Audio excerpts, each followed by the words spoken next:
بسم اللہ الرحمن الرحیم۔ زاد الطالبین کا دوسرا باب جملہ اسمیہ یہاں سے شروع ہو رہا ہے۔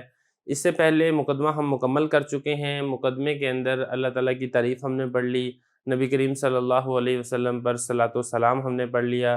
پھر مصنف رحمۃ اللہ علیہ نے اس کتاب کو جو مرتب کیا ہے مشکوٰۃ المصابیح کی احادیث کے ذریعے، ان کے متعلق ہم نے تفصیل ساری پڑھ چکے ہیں۔ یہاں سے باقاعدہ احادیث کا آغاز ہو رہا ہے، اور اس کتاب کی حدیث کا آغاز ہو رہا ہے حدیث نیت کے ساتھ۔ حدیث نیت بڑی مشہور حدیث ہے، انما الاعمال بالنیات۔ عام طور پر حدیث کی کتابوں کا آغاز اسی حدیث کے ذریعے سے کیا جاتا ہے، اس لیے زاد الطالبین کا بھی آغاز اسی حدیث کے ذریعے کیا جا رہا ہے۔ لیکن میں یہاں پہ مناسب سمجھتا ہوں کہ قبل اس کے کہ ہم حدیثوں کا باقاعدہ آغاز کریں، حدیث کہتے کس کو ہیں، اس کا لغوی معنی کیا ہے، اس کے اصطلاحی معنی کیا ہے، اس کا موضوع اور اس کی غرض و قائد کیا ہے، اس کو بھی پہلے سمجھ لینا چاہیے۔ تو آج کے سبق کے اندر ہم کل 4 چیزیں پڑھیں گے۔ پہلا ہے حدیث کا لغوی معنی کیا ہے، نمبر 2 حدیث کا اصطلاحی معنی کیا ہے، نمبر 3 حدیث کا موضوع کیا ہے، اور نمبر 4 حدیث کی غرض و قائد کیا ہے۔ تو آپ لغوی معنی یہ سمجھیں کہ لغوی معنی ہوتا ہے بات کرنا، گفتگو کرنا۔ چونکہ یہ بھی نبی کریم صلی اللہ علیہ وسلم کی گفتگو ہے، نبی کریم صلی اللہ علیہ وسلم کا کلام ہے، اس لیے اس کلام کو بھی حدیث کہہ دیا جاتا ہے۔ دوسرا حدیث کا لغوی معنی ایک آتا ہے جدید، جو کہ قدیم کے مقابلے میں، قدیم کہتے ہیں پرانے کو، اس کے مقابلے میں جو آتا ہے جدید بھی کہا جاتا ہے اور حدیث بھی کہا جاتا ہے۔ دونوں لفظ یہ استعمال ہوتے ہیں قدیم کے مقابلے میں۔ تو یہ تو ہو گیا اس کا لغوی معنی، کہ لغوی معنی ہے اس کا بات چیت، بات کرنا، گفتگو کرنا۔ اب آگے چلتے ہیں حدیث کے اصطلاحی معنی کی طرف۔ دیکھیں حدیث کا اصطلاحی معنی ہے نبی کریم صلی اللہ علیہ وسلم کے قول، فعل اور تقریر کو حدیث کہا جاتا ہے۔ اسی طرح صحابی رضی اللہ عنہ کے قول، فعل اور تقریر کو بھی حدیث کہتے ہیں، جبکہ تابعی کے قول اور فعل کو بھی حدیث کہا جاتا ہے۔ تو بنیادی طور پہ اس میں نبی کریم صلی اللہ علیہ وسلم کا قول، فعل اور تقریر ہی ہوتا ہے۔ دیکھیں 2 چیزیں تو اس میں سمجھنی آسان ہیں۔ ایک تو ہے قول، کہ آپ صلی اللہ علیہ وسلم کے جتنے ارشادات گرامی ہیں وہ سارے کے سارے احادیث ہیں۔ دوسرے نمبر پر ہے فعل، فعل ہو یا آپ کہیں افعال ہوں یا آپ کہیں اعمال ہوں، نبی کریم صلی اللہ علیہ وسلم نے وہ افعال، وہ اعمال جو کر کے دکھا دیے ہیں، زبان سے ادا نہیں کیے ہیں بلکہ پریکٹیکلی کر کے دکھا دیا ہے، سمجھا دیا ہے کر کے، تو وہ تمام افعال بھی حدیث کہلائے جاتے ہیں۔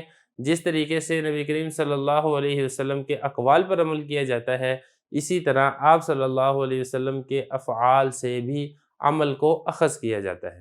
تو یہ تو ہو گیا فعل۔ تیسرے نمبر پر ایک قسم چیز ہے تقریر۔ تقریر کس کو کہتے ہیں؟ دیکھیں یہ تقریر اردو والی تقریر نہیں ہے جو کہ ہم ڈیلیور کرتے ہیں، یہ وہ تقریر نہیں ہے، یہ عربی کی تقریر ہے، اس میں تھوڑا سا فرق ہے۔ تقریر کہتے ہیں کسی چیز کو پکا کرنا، یہ قرار پکڑنے سے ہے، کسی چیز کو پکا اور مضبوط کرنا۔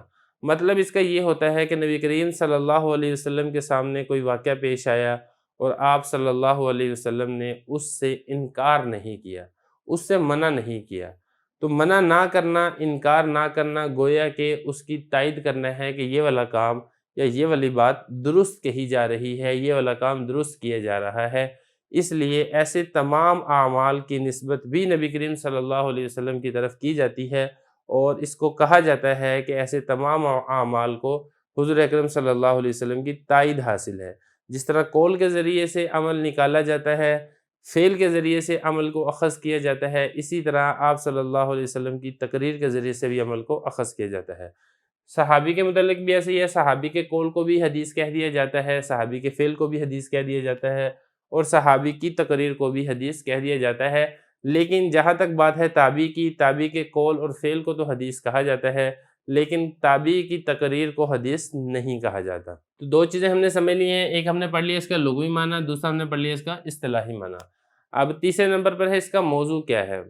دیکھیں اس کا موضوع نبی کریم صلی اللہ علیہ وسلم کی ذات مبارک ہے، کیونکہ اس میں آپ صلی اللہ علیہ وسلم کی ذات اور ان کے افعال سے ہی بحث کی جاتی ہے، اس لیے آپ صلی اللہ علیہ وسلم کی ذات ہی اس کا موضوع ہے۔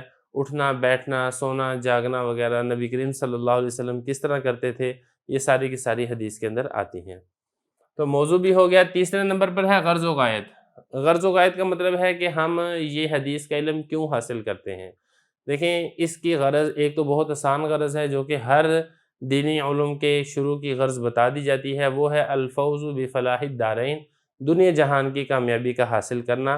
یہ تو ایک عمومی غرض ہے جو تمام دینی علوم پڑھنے سے، سیکھنے سے، سمجھنے سے حاصل ہوتی ہے، اور ایک خاص اس کی غرض و غایت اور بھی ہے کہ ہم علم حدیث اس لیے حاصل کرتے ہیں کہ نبی کریم صلی اللہ علیہ وسلم کی ہمیں دعا حاصل ہو جائے۔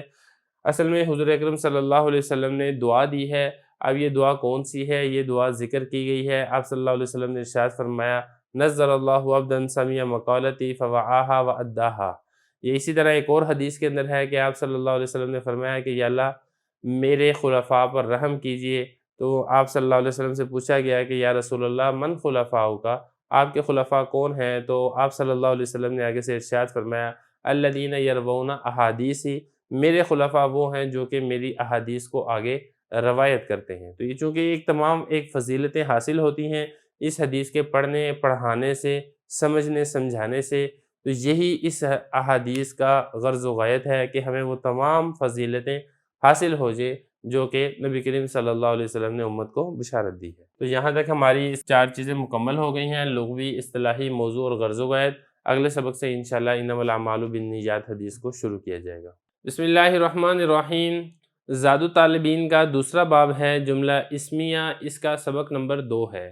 اس سبق نمبر 2 میں جو مشہور حدیث مبارک ہے انما الاعمال بالنیات، اس کا ہم ترجمہ پڑھیں گے، اسی طرح ہم اس کی لغوی اور صرفی تحقیق بھی ہم آج کے سبق میں پڑھیں گے۔ سب سے پہلے آپ عبارت دیکھ لیں، قال النبی صلی اللہ علیہ وسلم انما الاعمال بالنیات وانما لامرئ ما نوى فمن كانت هجرته الى الله ورسوله فهجرته الى الله ورسوله ومن كانت هجرته الى دنیا يصيبها او امرأة يتزوجها فهجرته الى ما هاجر الیہ۔ یہ آپ کے سامنے میں نے عبارت پڑھ دی ہے حدیث مبارک کی۔ اب ہم چلتے ہیں اس کے ترجمے کی طرف اور اس کے بعد ہم انشاءاللہ اس کی لغوی صرفی تحقیق پڑھیں گے۔ ترجمہ دیکھ لیں آپ، نبی کریم صلی اللہ علیہ وسلم نے ارشاد فرمایا اعمال کا دار و مدار نیت پر ہے، اور آدمی کے لیے وہی ہے جس کی وہ نیت کرے۔ سو جس کی ہجرت ہے اللہ اور اس کے رسول کی طرف تو اس کی ہجرت اللہ اور اس کے رسول کی طرف ہوگی، اور جس کی ہجرت ہے دنیا کی طرف کہ وہ دنیا حاصل کرے، یا عورت کی طرف کہ اس عورت سے نکاح کرے، تو اس کی ہجرت اسی طرف ہے جس کی طرف اس نے ہجرت کی۔ تو عبارت حدیث کی ہم نے پڑھ لی ہے، ترجمہ ہم نے اس کا کر لیا ہے۔ اب ہم چلتے ہیں اس کی لغوی صرفی تحقیق کی طرف۔ دیکھیں اس میں جو سب سے پہلا حدیث کا لفظ ہے انما، یہ تو حرف ہے، آگے ہے الاعمال۔ الاعمال، اعمال یہ جمع ہے عمل کی، اس کا باب ہے سامیہ، عاملہ یعمل عملا، کام کرنا۔ اسی طرح قرآن مجید میں بھی اس کے متعلق آتا ہے لنا اعمالنا ولکم اعمالکم۔ تو یہ تو ہو گیا الاعمال۔ اس کے بعد آگے ہے بالنیات۔ یہ جو النیات ہے یہ نیتن کی جمع ہے، اور نیت کہتے ہیں دل کے ارادے کو۔ باب اس کا ضربہ ہے نوا ینوی نیتن، نیتن بھی آپ پڑھ سکتے ہیں تشدید کے ساتھ، اور تخفیف کے ساتھ آپ نیتن بھی پڑھ سکتے ہیں۔ مطلب اس کا ہوتا ہے قصد کرنا اور ارادہ کرنا۔ اس کے بعد آگے ہے لمرئن۔ یہ جو لمرئن ہے یہ لام حرف جر ہے اور لفظ ہے امری۔ امرا کہتے ہیں مرد کو، اس کی ضد آتی ہے امرأتن، تو یہ امرأتن مؤنث ہے، اور اس کی یہ ضد ہے امرأن مذکر، یعنی مرد کو کہا جاتا ہے۔ اس کے بعد آگے نوا، یہ وہی نیت کے ساتھ ہے، نوا ینوی، جیسا کہ میں نے آپ کو بتایا تھا نوا ینوی نیتن، ارادہ کرنا، قصد کرنا، اور یہ واحد مذکر غائب فعل ماضی معلوم کا صیغہ ہے۔ نوا کے بعد آگے لفظ ہے ہجرتہ۔ دیکھیں جو ہجرت ہے یہ کہتے ہیں ترک وطن کو۔ باب اس کا آتا ہے ناصرہ، ہاجرہ یہجر ہجرن و ہجرانن، مطلب وطن کو چھوڑ دینا۔ اصطلاح کے اندر ہجرت کے 2 معنی کیے گئے ہیں، ایک ہے وطن کو چھوڑ دینا، دوسرا ہے گناہوں کو چھوڑ دینا۔ یہاں پر حدیث مبارک میں یہ وطن کو چھوڑنے کے معنی کے اندر استعمال کیا جا رہا ہے، جیسا کہ آتا ہے قرآن مجید میں بھی آتا ہے من المہاجرین والانصار، وہاں پر بھی یہ ہجرت اسی طرح ترک وطن کے معنی میں ہی استعمال کیا گیا ہے۔ اس کے بعد ہجرت کے بعد آگے اللہ و رسول، یہ پہلے گزر چکا ہے، ہجرت آگے دوبارہ وہی لفظ ہے الی اللہ و رسول، اللہ اور اس کا رسول، یہ بھی پہلے گزر چکا ہے۔ آگے ہے ومن کانت ہجرت، یہ دوبارہ ہجرت وہی لفظ ہے۔ اگلا لفظ ہے دنیا۔ دنیا کس کو کہتے ہیں؟ دیکھیں دنا یدنو دنون، باب اس کا ناصرہ ہے، اس کا مطلب ہوتا ہے کسی چیز کا قریب ہونا۔ چونکہ دنیا بھی آخرت کے مقابلے میں قریب ہوتی ہے، اس لیے دنیا کو دنیا کہا جاتا ہے۔ قرآن مجید میں بھی استعمال ہوتا ہے، خاسرت دنیا والآخرہ۔ دنیا کے بعد آگے ہے یصیبو، اصابہ یصیبو اصابتاً، باب اس کا افعال ہے، مطلب اس کا ہوتا ہے کسی چیز کا لینا، کسی چیز کا حاصل کرنا، یا کسی چیز تک کوئی چیز پہنچانا، یہ اصابہ یصیبو کا معنی ہوتا ہے باب افعال سے۔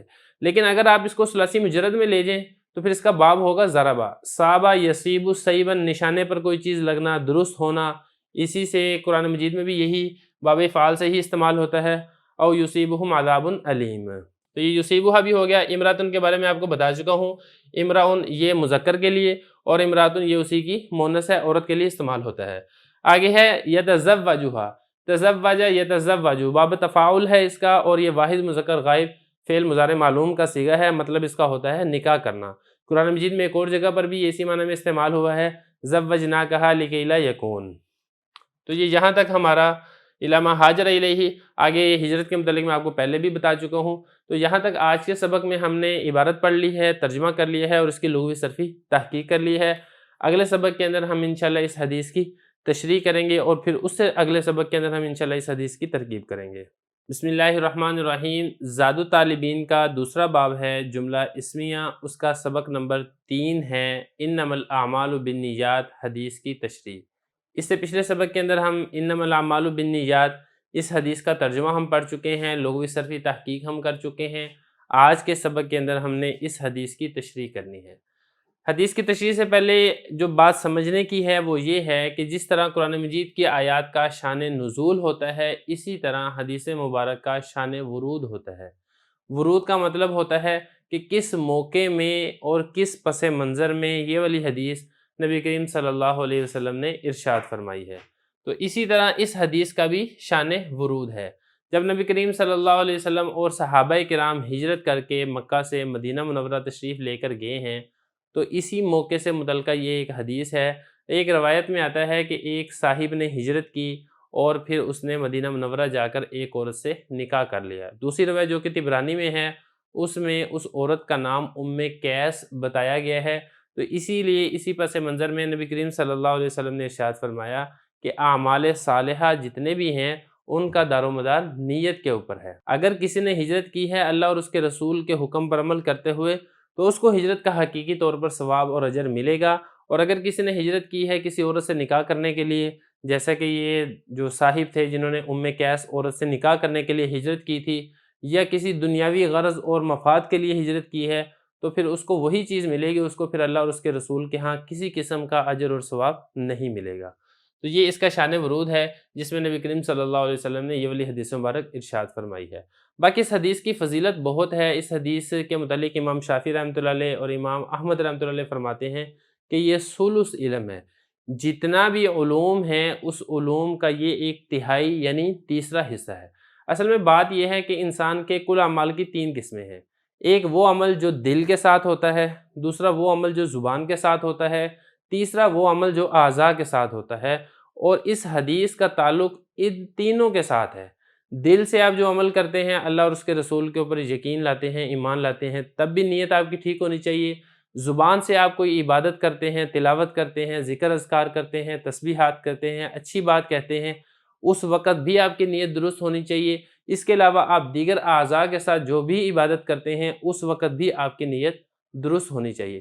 امام داؤد رحمۃ اللہ علیہ فرماتے ہیں کہ یہ حدیث نصف فقہ ہے، اسی لیے علماء اپنی کتابوں کو اسی حدیث سے ہی شروع کرتے ہیں کہ پڑھنے پڑھانے والے اپنی نیتوں کو شروع سے ہی درست کر لیں۔ پھر اس میں نیت کے بارے میں بتایا گیا ہے، تو نیت کے بارے میں آپ یہ سمجھیں کہ علماء نے نیت کی 3 قسمیں بیان کی ہیں۔ نیت کی پہلی قسم ہے تمییز عبادت عن العادت، یعنی نیت کے ذریعے سے عبادت کو عادت سے جدا کرنا۔ مثال کے طور پہ ایک آدمی نماز پڑھ رہا ہے، اس میں کھڑا ہو رہا ہے، رکوع میں جا رہا ہے، سجدے میں جا رہا ہے، یہ نیت سے نماز بنے گی۔ اگر نیت نہیں ہے اور ویسے ہی وہ اٹھک بیٹھک کر رہا ہے تو یہ ورزش تو ہو سکتی ہے، اٹھک بیٹھک تو ہو سکتی ہے، لیکن یہ عبادت نہیں ہو سکتی۔ تو عادت سے جو عبادت بنے گی وہ بنے گی نیت کے فرق کے ساتھ۔ یہ اسی طرح نیت کے ذریعے سے ایک عبادت کو دوسری عبادت سے بھی جدا کیا جاتا ہے، یہ نیت کی دوسری قسم ہے۔ مثال کے طور پہ ایک آدمی نماز پڑھ رہا ہے، اب ظہر کی بھی 4 رکھتے ہیں، عصر کی بھی 4 رکھتے ہیں، نیت کے ذریعے سے فرق ہوگا کہ ظہر پڑھ رہا ہے یا پھر یہ عصر پڑھ رہا ہے۔ اور تیسری ہے نیت کے ذریعے سے ایک معبود کی عبادت سے دوسرے معبود کی عبادت جدا ہوتی ہے۔ مثال کے طور پہ اب کوئی نماز پڑھ رہا ہے تو نیت سے معلوم ہوگا کہ وہ نماز اللہ کے لیے پڑھ رہا ہے یا کسی اور معبود کے لیے پڑھ رہا ہے۔ تو حدیث کا مطلب یہ ہے کہ اللہ کے ہاں وہی عمل قابل قبول ہوگا جو صحیح نیت سے کیا گیا ہوگا، اور اگر نیت صحیح نہیں ہے تو وہ عمل مردود ہے، عمل وہ فاسد ہے۔ پھر یہاں پہ ایک اور چیز کی وضاحت بھی بہت زیادہ ضروری ہے، وہ یہ ہے کہ اس حدیث کا تعلق ایک تو نیک اعمال کے ساتھ ہے، دوسرا اس حدیث کا تعلق مباح عمل کے ساتھ ہے۔ مباح کہتے ہیں وہ کام جس کے کرنا اور نہ کرنا دونوں کی اجازت ہو، اس کو مباح کہا جاتا ہے، اور نیک اعمال آپ کو پتہ ہے جس کے اوپر اجر اور ثواب ملتا ہے۔ ان دونوں قسم کے کاموں میں اگر نیت درست ہوگی تو وہ عبادت بنیں گے، اگر نیت درست نہیں ہے تو پھر وہ عبادت نہیں بنیں گے، اور نہ ہی اس کے اوپر کسی قسم کا اجر اور ثواب ملے گا۔ البتہ اس کے علاوہ ایک تیسرا کام ہوتا ہے گناہ کا کام۔ گناہ کے کام میں نیت کا کوئی اعتبار نہیں ہے۔ گناہ کا کام اچھی نیت ہو وہ تب بھی غلط ہے، بری نیت ہو تب بھی غلط ہے۔ مثال کے طور پہ ایک آدمی ڈکیتی کرتا ہے اور وہ یہ کہتا ہے کہ میں بڑی اچھی نیت سے ڈکیتی کر رہا ہوں، ان امیروں سے مال لوٹ کر میں غریبوں میں تقسیم کروں گا۔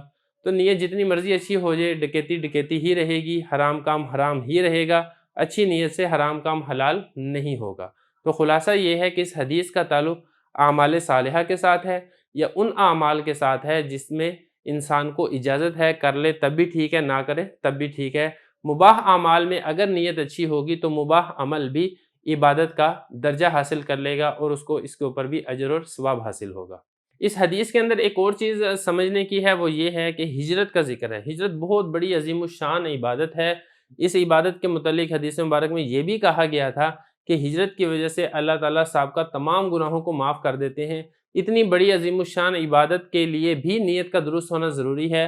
اگر نیت درست نہیں ہے، اللہ اور اس کے رسول کے لیے ہجرت نہیں کی ہے، کسی اور مقصد اور غرض کے لیے ہجرت کی ہے، تو پھر اس ہجرت جیسی عظیم الشان عبادت پر بھی اجر اور ثواب نہیں ملے گا۔ اسی لیے حدیث مبارک میں آپ صلی اللہ علیہ وسلم نے ارشاد بھی فرما دیا کہ کسی نے دنیا حاصل کرنے کے لیے ہجرت کی ہے تو پھر اس کو دنیا ہی ملے گی، پھر اس کو آخرت کا اجر اور ثواب نہیں ملے گا۔ یہاں پر ایک سوال بھی پیدا ہوتا ہے جس کا جواب دینا میں ضروری سمجھتا ہوں۔ سوال یہ پیدا ہوتا ہے کہ جب آپ صلی اللہ علیہ وسلم نے دنیا کا ذکر کر دیا کہ جس نے اللہ اور اس کے رسول کے لیے نہیں بلکہ دنیا کے لیے ہجرت کی ہے تو اس کو دنیا ملے گی، تو پھر عورت کا ذکر خاص طور پر کیوں کیا گیا؟ کیونکہ دنیا کے اندر تو عورت بھی داخل ہے۔ تو اس کے مختلف جواب دیے گئے ہیں۔ ایک جواب یہ دیا گیا ہے چونکہ اس حدیث کے پس منظر ایک عورت تھی، اس عورت سے نکاح کرنے کے لیے ایک آدمی نے ہجرت کی تھی، اس لیے اس حدیث میں عورت کا خاص طور پر ذکر کیا گیا ہے۔ یا دوسرا ایک جواب اور بھی دیا گیا ہے، اس کا خلاصہ یہ ہے کہ جب مہاجرین مدینہ منورہ آئے تو انصار نے ان کے ساتھ اتنی ہمدردی کی کہ جائیداد اور مال ان کو آدھا آدھا دینا چاہا، بلکہ بعض انصار نے تو اپنے مہاجر بھائی سے یہ بھی کہہ دیا کہ میری بیویوں میں سے جو تم کو پسند ہو میں اس کو طلاق دیتا ہوں، تم اسے نکاح بھی کر لو۔ تو اس لیے اس میں اس بات کا احتمال تھا کہ کسی کے دل میں یہ خیال آ جائے کہ مکہ میں مال اور بیویاں سب چھوڑ دو، مدینہ میں جا کے مال بھی مل جائے گا، بیویاں بھی مل جائیں گی، تو اس لیے آپ صلی اللہ علیہ وسلم نے مال اور بیویاں دونوں کو بطور خاص ذکر کر دیا کہ تم نے اگر ہجرت کرنی ہے تو اللہ اور اس کے رسول کے لیے ہجرت کرنی ہے، دنیا کمانے کے لیے یا عورت سے نکاح کرنے کے لیے تم نے ہجرت نہیں کرنی ہے۔ یا تیسرا جواب ایک اور بھی دیا گیا ہے، عورت کا فتنہ بہت بڑا فتنہ ہے، بڑے بڑے لوگ اس میں پھنس جاتے ہیں، اس لیے عورت کا ذکر خاص طور پر کیا گیا ہے۔ تو یہ یہاں تک ہمارا مکمل ہو چکا ہے، اس حدیث کی تشریح ہم کر چکے ہیں۔ باقی یہ حدیث بخاری میں بھی ہے، مسلم میں بھی ہے۔ بسم اللہ الرحمن الرحیم۔ زاد الطالبین کا دوسرا باب ہے، جملہ اسمیہ، اس کا سبق نمبر 4 ہے، انما الاعمال بالنیات، اس حدیث کی ترکیب۔ اس سے پہلے 2 سبقوں کے اندر ہم نے اس حدیث کا ترجمہ پڑھ لیا تھا، لغوی صرفی تحقیق پڑھ لی تھی، اس حدیث کی تشریح ہم پڑھ چکے ہیں۔ آج کے سبق کے اندر ہم اس پوری حدیث کی انشاءاللہ ترکیب کریں گے۔ تو ترکیب آپ دیکھ لیں، قال النبی صلی اللہ علیہ وسلم، قال یہ فعل ہے اور النبی اس کا فاعل ہے، فعل فاعل مل کر جملہ فعلیہ خبریہ۔ آگے دیکھیں، صلی اللہ علیہ وسلم، صلی یہ فعل ہے اور لفظ اللہ اس کا فاعل ہے۔ علیہ، علی حرف جر، ہی ضمیر مجرور، جار مجرور مل کر یہ صلی فعل کے متعلق ہوگا۔ صلی فعل اپنے فاعل اور متعلق سے مل کر جملہ فعلیہ خبریہ ہو کر معطوف علیہ۔ واو حرف عطف، سلمہ یہ بھی اسی طریقے سے فعل ہے، فعل ماضی ہے، واحد مذکر غائب کا صیغہ ہے۔ سلمہ فعل، ہوا ضمیر اس کا فاعل، فعل فاعل مل کر جملہ فعلیہ خبریہ ہو کر معطوف، معطوف علیہ معطوف مل کر جملہ عاطفہ۔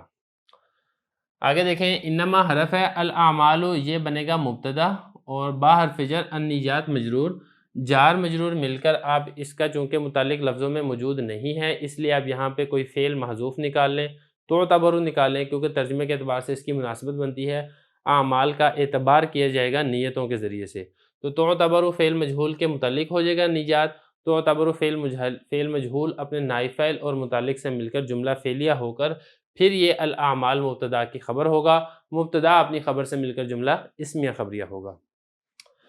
آگے دیکھیں وَإِنَّمَا لِامْرِئٍ مَا نَوَىٰ، اس میں جو یہ ما نوا ہے، ما اسم موصول ہے، یہ پورا جملہ بنے گا مبتدا اور لِامْرِئٍ یہ بنے گا اس کی خبر۔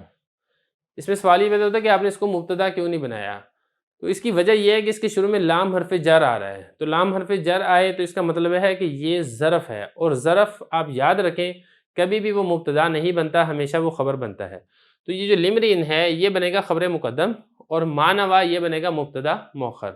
پہلے مبتدا کو آپ دیکھ لیں، میم الف ما یہ اسم موصول ہے، نوا فعل، ہوا ضمیر فاعل، فعل فاعل مل کر جملہ فعلیہ خبریہ ہو کر ما موصول کا صلہ، موصول اپنے صلہ سے مل کر یہ بنے گا مبتدا، اور لِامْرِئٍ لام حرف جر امرا مجرور، جار مجرور مل کر یہ ثابت کے متعلق آپ کر دیں اور پھر وہ شبہ جملہ ہو کر اس مبتدا کی خبر مقدم بنے گا، مبتدا اپنی خبر سے مل کر جملہ خبریہ ہوگا۔ آگے دیکھیں فمن کانت ہجرتہ الی اللہ ورسولہ فہجرتہ الی اللہ ورسولہ، اگلا جملہ یہ ہے، اس جملے کی ترکیب میں آپ سب سے پہلے یہ دیکھیں کہ یہ شرط اور جزا بنانا ہے آپ نے، فمن کانت ہجرتہ الی اللہ ورسولہ یہاں تک آپ بنائیں شرط، اور فہجرتہ الی اللہ ورسولہ یہاں تک آپ نے بنانا ہے اس کو جزا۔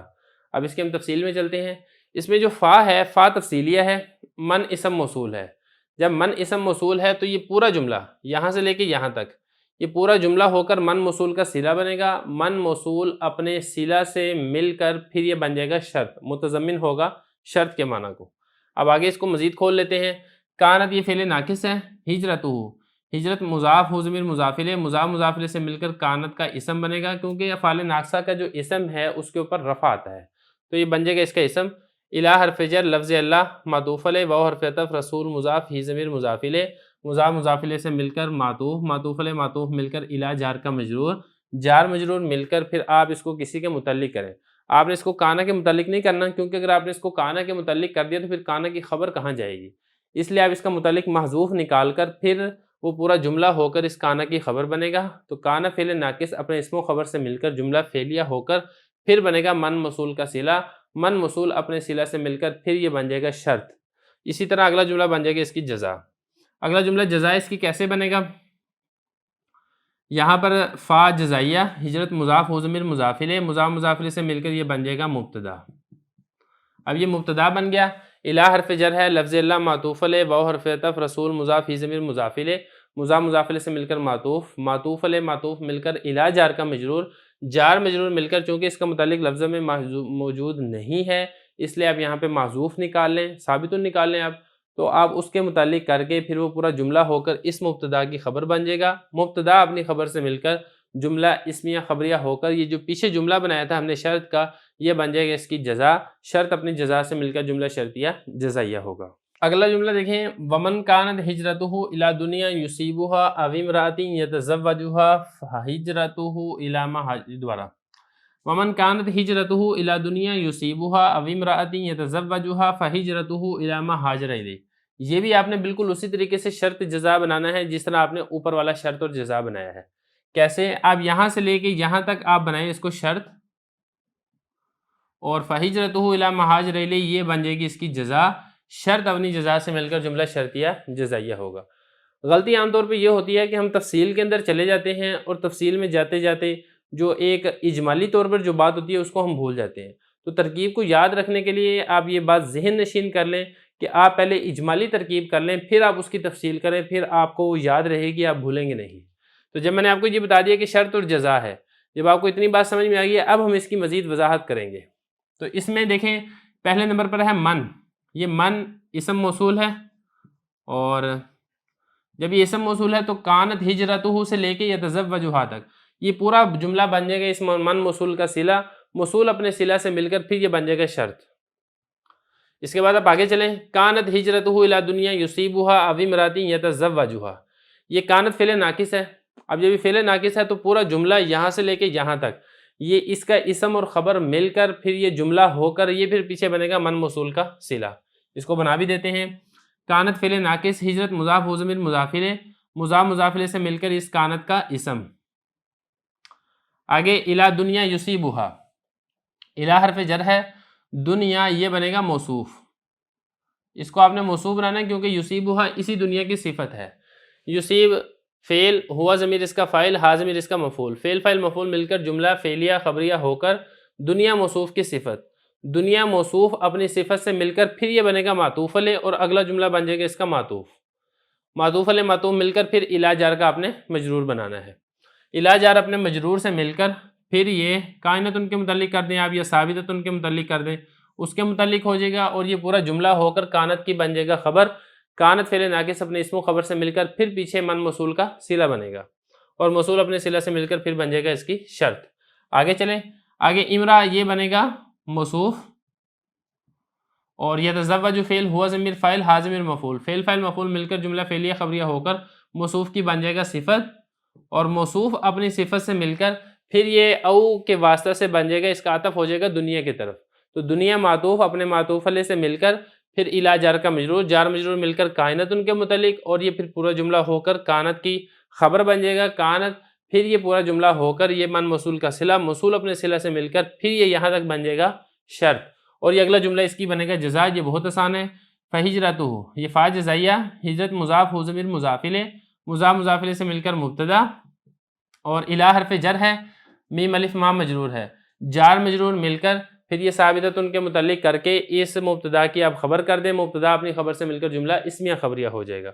اس کو مزید کھول لیتے ہیں، الی حرف جر میم الف ما اسم موصول، ہاجر فعل ہوا ضمیر فاعل، الی حرف جر ہی ضمیر مجرور، جار مجرور مل کر ہاجرہ کے متعلق، ہاجرہ فعل فاعل متعلق مل کر جملہ فعلیہ خبریہ ہو کر ما موصول کا صلہ، موصول اپنے صلہ سے مل کر الی جار کا مجرور، جار مجرور مل کر یہ متعلق محذوف کے ہو کر پھر یہ بن جائے گا مبتدا کی خبر، مبتدا اپنی خبر سے مل کر پھر یہ بن جائے گا شرط کی جزا اور اس طرح یہاں پر پھر یہ اس جملے کی ترکیب مکمل ہو جائے گی۔ بسم اللہ الرحمن الرحیم۔ زاد الطالبین کا دوسرا باب ہے، جملہ اسمیہ، سبق نمبر 5 ہے، دین خیر خواہی کا نام ہے۔ یہاں سے اس کتاب کا باب اول شروع ہو رہا ہے۔ حضرت نے اس باب میں جو پہلا ہے جملہ اسمیہ یعنی وہ تمام احادیث ذکر کی ہیں جن کا آغاز اسم کے ساتھ ہوتا ہے، اسی لیے اس کو جملہ اسمیہ کہا جاتا ہے۔ پہلی حدیث ہے جو ہم آج کے سبق میں پڑھیں گے، حدیث بہت مختصر سی ہے، الفاظ مختصر ہیں لیکن معانی اور مفاہیم اس کے بہت زیادہ ہیں۔ نبی کریم صلی اللہ علیہ وسلم نے ارشاد فرمایا الدین النصیحہ، دین سراسر خیر خواہی ہے۔ کیا مطلب ہے؟ سب سے پہلے آپ اس کی لغوی صرفی تحقیق دیکھ لیں، پھر ہم انشاءاللہ اس کی تشریح کرتے ہیں۔ پہلا اس میں لفظ ہے الدین، الدین کا معنی ہے ملت، مذہب، اس کی جمع آتی ہے ادیان، مراد ہے یہاں پر دین اسلام۔ اور آگے ہے النصیحہ، النصیحہ یہ اس میں مصدر ہے، خیر خواہی کرنا یہ اس کا معنی ہے، جمع اس کی آتی ہے نصائح، اور اس کا ایک معنی خالص بھی کیا گیا ہے، اسی سے ہے توبۃ النصوح یعنی خالص توبہ۔ اللہ تعالیٰ نے ارشاد فرمایا قرآن مجید میں اسی معنی کے اندر یا ایھا الذین آمنوا توبوا الی اللہ توبۃ نصوحا۔ یہ تو ہو گیا اس کا لغوی صرفی معنی۔ اب چلتے ہیں اس حدیث کی تشریح کی طرف۔ مطلب اس حدیث کا یہ ہے کہ نصیحت اور خیر خواہی یہ افضل ترین عمل ہے۔ علامہ نووی رحمہ اللہ تعالیٰ فرماتے ہیں کہ یہ حدیث تمام تر دین کا خلاصہ ہے، یعنی دین کا خلاصہ یہ ہے کہ انسان دوسروں کے ساتھ خیر خواہی کرے۔ نصیحت یہاں پہ لفظ ارشاد فرمایا گیا ہے، اس کا ایک معنی اخلاص بھی آتا ہے کہ دین اخلاص کا نام ہے، اخلاص ہوگا تو تمام تر عبادت ہوگی، اخلاص نہیں ہے تو تمام کی تمام عبادات یہ مردود ہیں۔ بعض حضرات خاص طور پہ علامہ ابن دقیق العید رحمہ اللہ تعالیٰ، اسی طرح علامہ خطابی نے یہ بھی کہا ہے کہ نصیحت کے معنی ادا کرنے کے لیے کلام عرب میں کوئی لفظ نہیں ہے جس سے اس کا مکمل طور پر معنی ادا کیا جا سکے، لیکن بعض علماء یہ فرماتے ہیں کہ عرف میں نصیحت اس کو کہتے ہیں خلوص اور محبت کے ساتھ کسی کو کوئی خیر کی بات بتائے، تو اردو میں اس کا قریب ترین ترجمہ وہ خیر خواہی ہی کیا جا سکتا ہے۔ مطلب تمام قسم کی خیر خواہی یہ دین کے اندر داخل ہے، کوئی سلام کرے تو اس کا جواب دو، یہ بھی خیر خواہی ہے، کوئی بیمار ہو تو اس کی عیادت کریں، یہ بھی خیر خواہی ہے، کسی کو دھوکہ نہ دیں، یہ بھی خیر خواہی ہے، چھوٹوں پر رحم کرے، بڑوں کا ادب کرے، چغلی نہ کرے، غیبت نہ سنے، غیبت نہ کرے، یہ تمام کی تمام چیزیں جو ہیں یہ خیر خواہی کے اندر داخل ہیں۔ نبی کریم صلی اللہ علیہ وسلم کو اللہ تعالیٰ نے جوامع الکلم عطا فرمائے ہیں۔ یہ آپ صلی اللہ علیہ وسلم کے معجزات میں سے ہے کہ مختصر الفاظ کے اندر حقوق اللہ اور حقوق العباد دونوں کو جمع کر دیا گیا ہے۔ تو مطلب یہ ہے کہ ہمیں دوسروں کے ساتھ خیر خواہی کرنی چاہیے، اپنی مفاد کے لیے دوسروں کا نقصان نہیں پہنچانا چاہیے۔ یہ چیز وہ ہے جس کی آج کل کے دور کے اندر مسلمانوں میں بہت زیادہ یہ کمی ہے۔ حدیث کی تخریج انشاءاللہ آپ کو نیچے اسکرین پہ لکھی ہوئی نظر آ جائے گی۔ اب چلتے ہیں اس کی ترکیب کی طرف۔ ترکیب اس کی بہت آسان ہے، دو اسم ہیں، ایک مبتدا ہے اور دوسرا خبر ہے۔ الدین مبتدا، النصیحہ اس کی خبر، مبتدا اپنی خبر سے مل کر جملہ اسمیہ خبریہ ہوگا۔ بسم اللہ الرحمن الرحیم۔ زاد الطالبین کا دوسرا باب ہے، جملہ اسمیہ، سبق نمبر 6 ہے، مجالس کی بات امانت ہے۔ دوسری حدیث ہے جملہ اسمیہ کی، جو کہ ہم آج کے سبق کے اندر پڑھیں گے۔ مختصر سی حدیث ہے لیکن انتہائی قیمتی اور ضروری اس میں بات بیان کی گئی ہے۔ نبی کریم صلی اللہ علیہ وسلم نے ارشاد فرمایا، المجالس بالامانہ، مجالس امانت کے ساتھ وابستہ ہیں۔ سب سے پہلے آپ اس کی لغوی صرفی تحقیق دیکھ لیں، پھر ہم انشاءاللہ اس کی تشریح کریں گے اور آخر میں ہم اس کی ترکیب کریں گے۔ تو مجالس یہ جمع ہے مجلس کی۔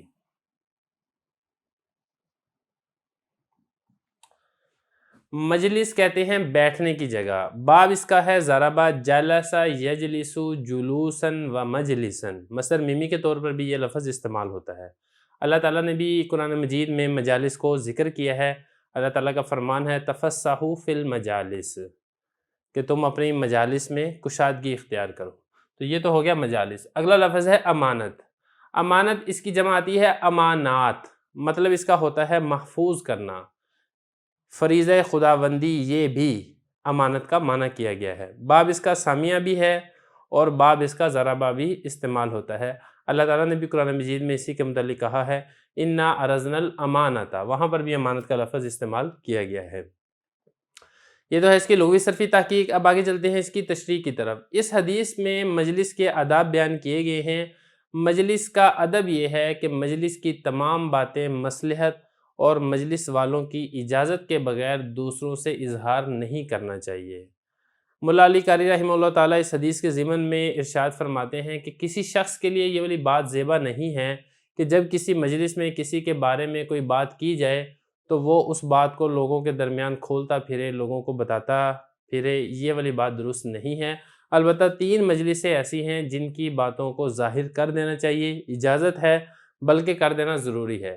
نمبر 1، وہ 3 باتیں کون سی ہیں؟ ایک تو یہ ہے کہ کسی کے قتل کی بات ہو، ناحق قتل۔ کسی نے ہم کو مجلس لگائی ہے، مجلس کے اندر مشورہ ہو رہا ہے فلانے بندے کو قتل کر دینا چاہیے، اور قتل بھی ناحق ہو، تو ایسی مجلس کی بات کو متعلقہ حکام تک، اور اسی طرح ایسی مجلس کی بات کو متعلقہ حکام تک یا اس بندے تک پہنچا دینا چاہیے۔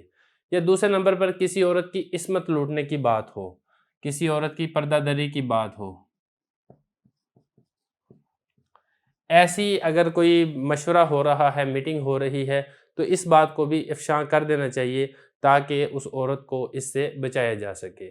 یا اسی طرح کسی سے مال غصب کرنے کی بات ہو رہی ہو، کسی سے مال چھین لینے کی بات ہو رہی ہو، ڈکیتی کی بات ہو رہی ہو، تو اس کے لیے بھی ضروری ہے کہ متعلقہ لوگوں کو فوراً آگاہ کر دے تاکہ وہ اپنے آپ کو بچا لے۔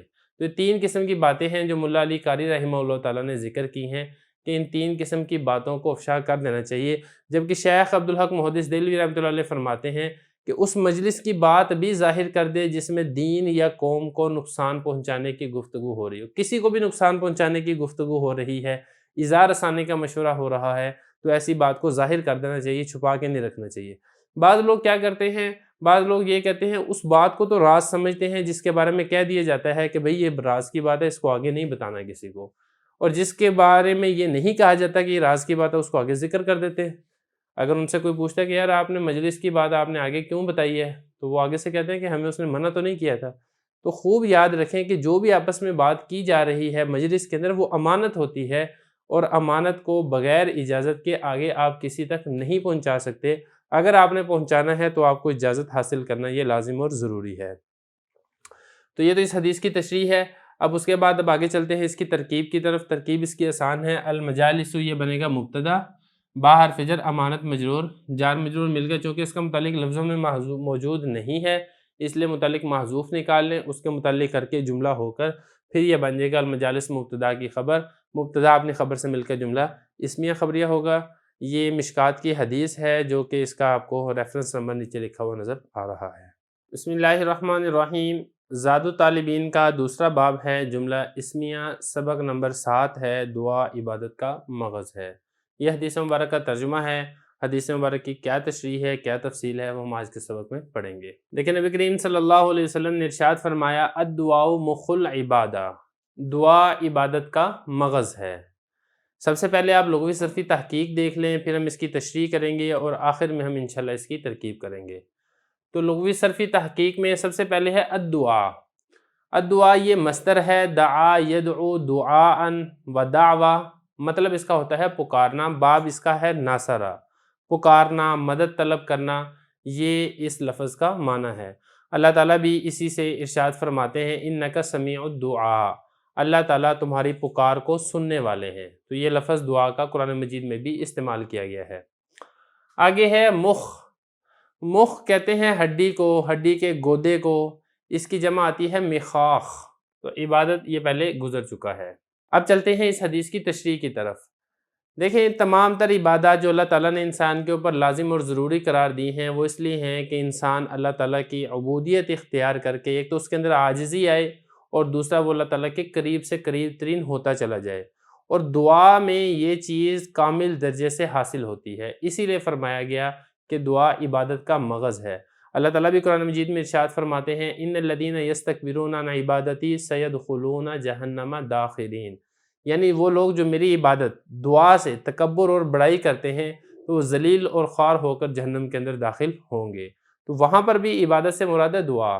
تو یہاں پر بھی مطلب یہی ہے کہ جو دعا مانگنے سے تکبر کرتا ہے، دعا مانگنے میں چونکہ ایک عاجزی ہوتی ہے، اور جو شخص دعا مانگنے سے تکبر کرتا ہے تو ایسے شخص کو اللہ تعالیٰ پسند نہیں کرتے۔ نبی کریم صلی اللہ علیہ وسلم نے بھی یہی ارشاد فرمایا ہے۔ حضور اکرم صلی اللہ علیہ وسلم نے ارشاد فرمایا کہ اللہ تعالیٰ سے مانگا کرو، جو شخص اللہ سے نہیں مانگتا اللہ اس سے ناراض ہو جاتا ہے۔ تو اس لیے دعا عبادت جو بھی آپ کریں، کوشش کریں اس کے آخر میں آپ دعا لازمی مانگیں، اور دعا کے اگر آپ آداب کا خیال رکھیں گے تو پھر اس دعا کی قبولیت کے امکانات زیادہ ہیں۔ دعا کے آداب کیا ہیں؟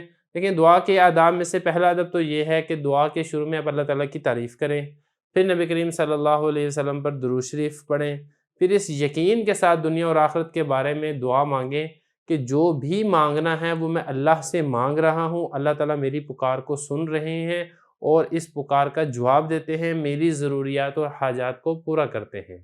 آخر میں دوبارہ درود پڑھیں، کوشش کریں درمیان میں بھی درود پڑھیں۔ لیکن ایک چیز اور جس کا خیال رکھنا ضروری ہے وہ یہ ہے کہ کسی گناہ کی دعا نہ مانگیں اور قطع رحمی کی دعا نہ مانگیں، ان امور کی دعا نہ مانگیں جو عقلاً محال ہوں، عقل اس کو تسلیم نہیں کرتی۔ مثال کے طور پہ کوئی شخص یہ دعا مانگنے لگ جائے کہ یا اللہ یہ اس سوئی سے اونٹ کو گزار دے۔ اب عقل اس چیز کو محال سمجھے، اللہ تعالیٰ کے لیے تو خیر کوئی چیز محال نہیں ہے، لیکن عقلاً جو چیزیں ممکن نہیں ہیں ایسی چیزوں کی دعا نہ مانگی جائے، یا شرعاً جن چیزوں کو منع کیا گیا ہے ان چیزوں کی دعا نہ مانگی جائے۔ تو یہ جو چیزیں ہیں ان کا خیال رکھنا ضروری ہے۔ پھر اسی طرح دعا کے آداب میں سے یہ بھی ہے کہ حرام مال سے بچے، حرام غذا سے بچے۔ اگر کسی شخص کا کھانا پینا حلال نہیں ہے، حرام ہے، تو ایسے شخص کی دعائیں بھی قبول نہیں ہوتی ہیں۔ نبی کریم صلی اللہ علیہ وسلم کا ارشاد ہے، مسافر پراگندہ حال، پریشان حال اللہ تعالیٰ سے دعا کرتا ہے، لیکن اس کا کھانا، اس کا لباس، اس کا تمام مال حرام ہوتا ہے، تو کیسے اس کی دعا قبول ہوگی؟